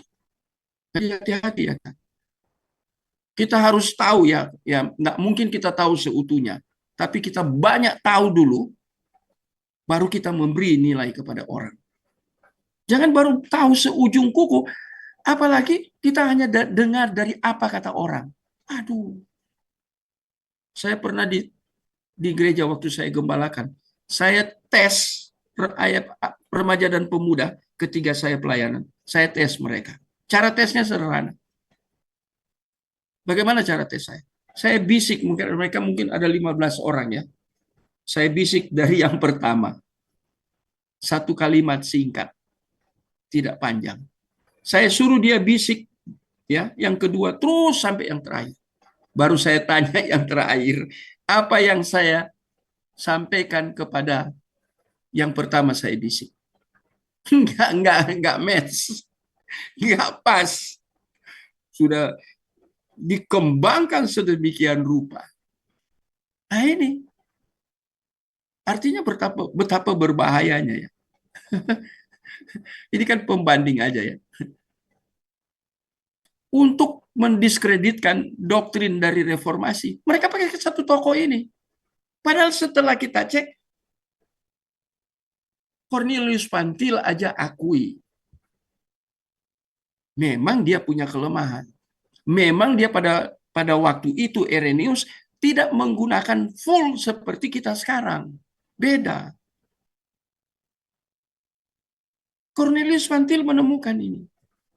Ya, dia tidak pakai langsung istilah predestinate, ada remnya. Karena pada masa itu dia seperti Paulus yang ketika aku berada di tengah-tengah orang Yunani, aku seperti orang Yunani. Nah itu, seperti itu. Itu dia seperti itu. Itu kan namanya bijaksana. Tapi bukan berarti dia menolak doktrin predestinasi. Enggak. Tidak. Irenaeus sudah pasti percaya pada predestinasi. Karena, nah ini, ya, mengapa?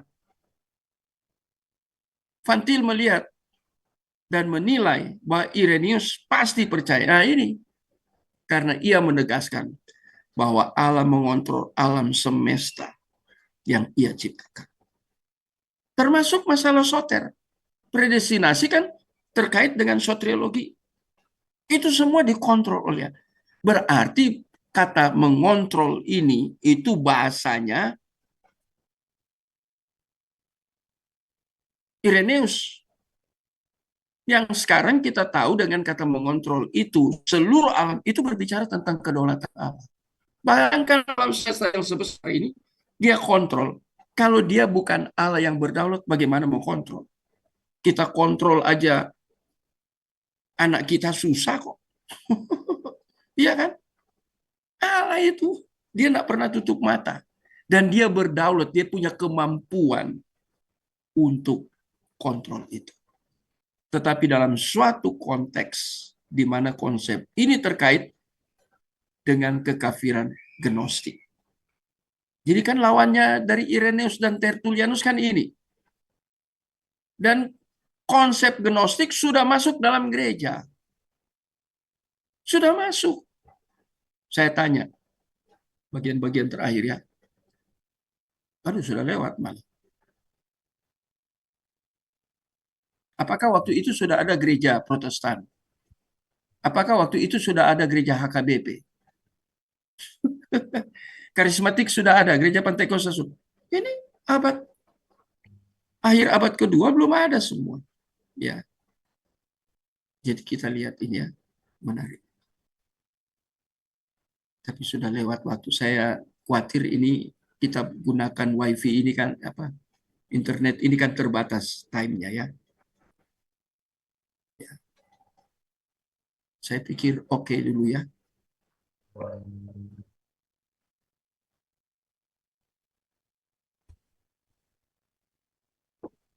Ya, mari siapa? Lauren mau bertanya. Lawrence. Silakan Lawrence. Please. Mau bertanya Pak Moses. Oke Pak, bentar Pak.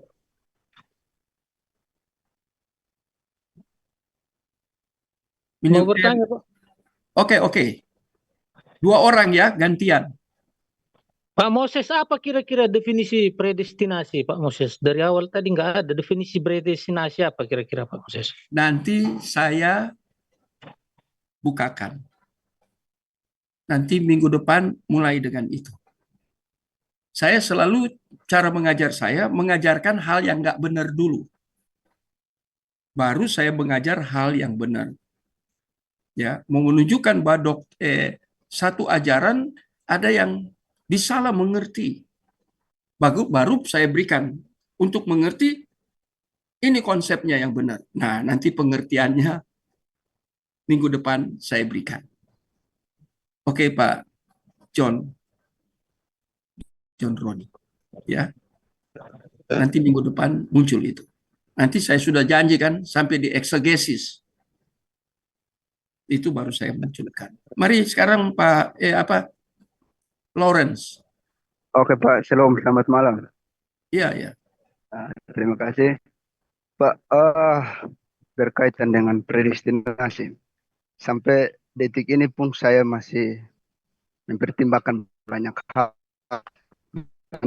Untuk salah satu buku yang membuat saya juga agak bingung dan susah untuk mendapatkan apa maksudnya adalah salah satu itu adalah Alenti.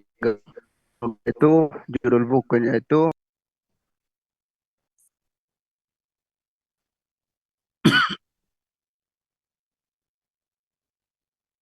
Vin Al-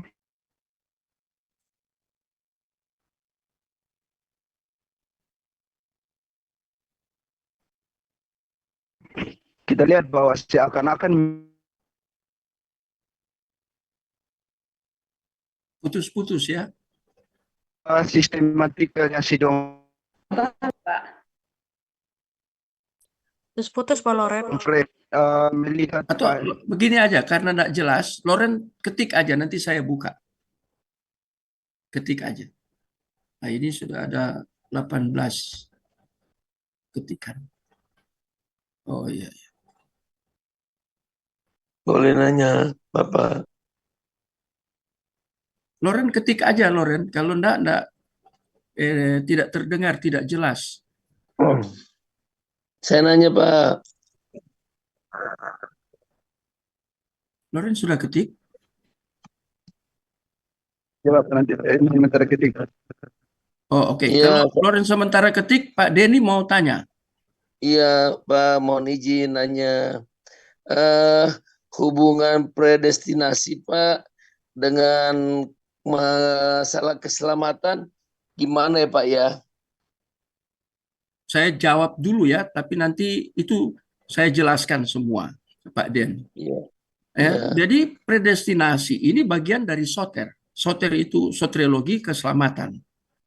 Bagian dari itu predestinasi. Nah, nanti itu dijelaskan pada waktu-waktu yang pertemuan kita. Nggak dijelaskan sekarang. Ini kan baru hari pertama ya. Jadi nggak Iya. bisa semua dijelaskan.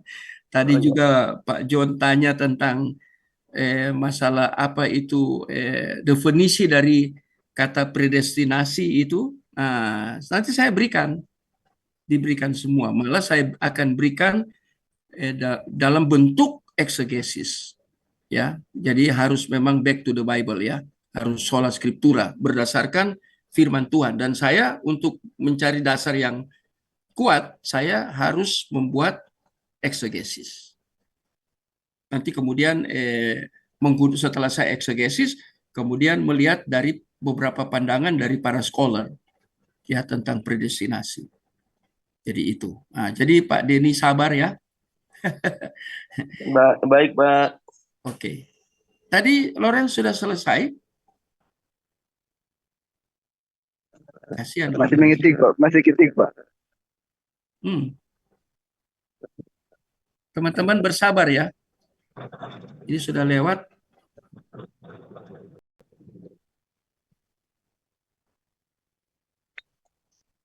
Halo Pak.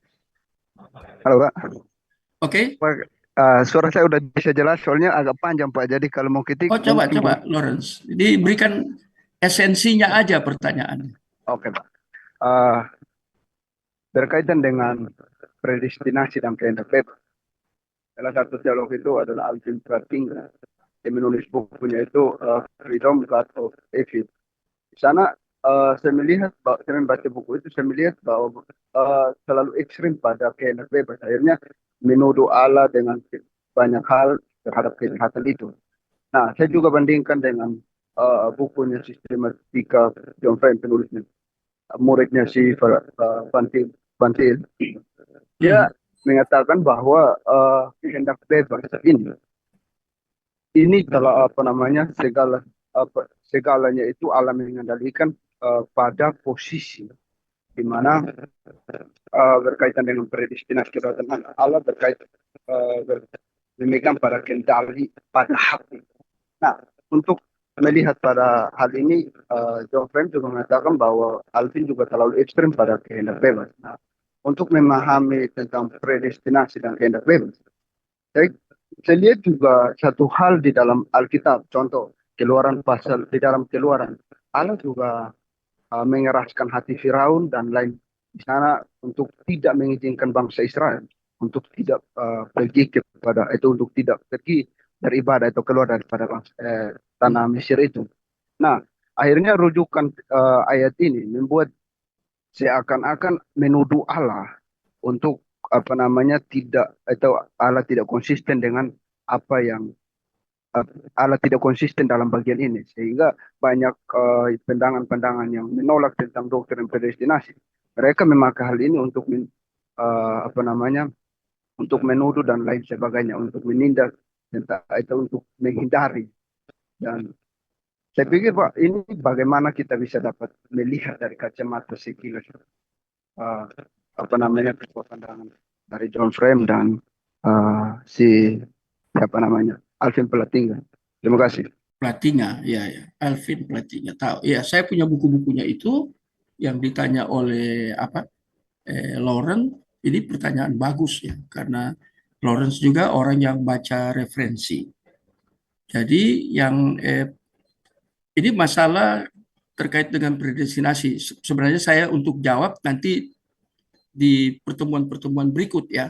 Terlalu cepat kalau saya jawab sekarang ya. Jadi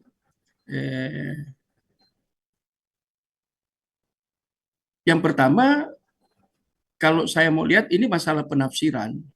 Ya, kemudian ayat-ayat seperti Keluaran yang dikatakan Lawrence itu dikaitkan dengan predestinate. Ya, itu ya. Seperti Allah mengendalikan Firaun itu ya. Itu kemudian tuduh Allah. Kemudian konsep free will. Makanya saya di awal-awal tadi katakan kita akan belajar sampai ke konsep free will. Ya, kebebasan manusia, kehendak manusia. Nah, kita akan belajar sampai di situ. Apalagi manusia yang sudah jatuh dalam dosa. Ya. Apakah dia masih mempunyai free will? Padahal ada doulos hamartia di situ. Dibelenggu oleh dosa. Itu kata Yesus ya, dalam Injil ya, sinoptik.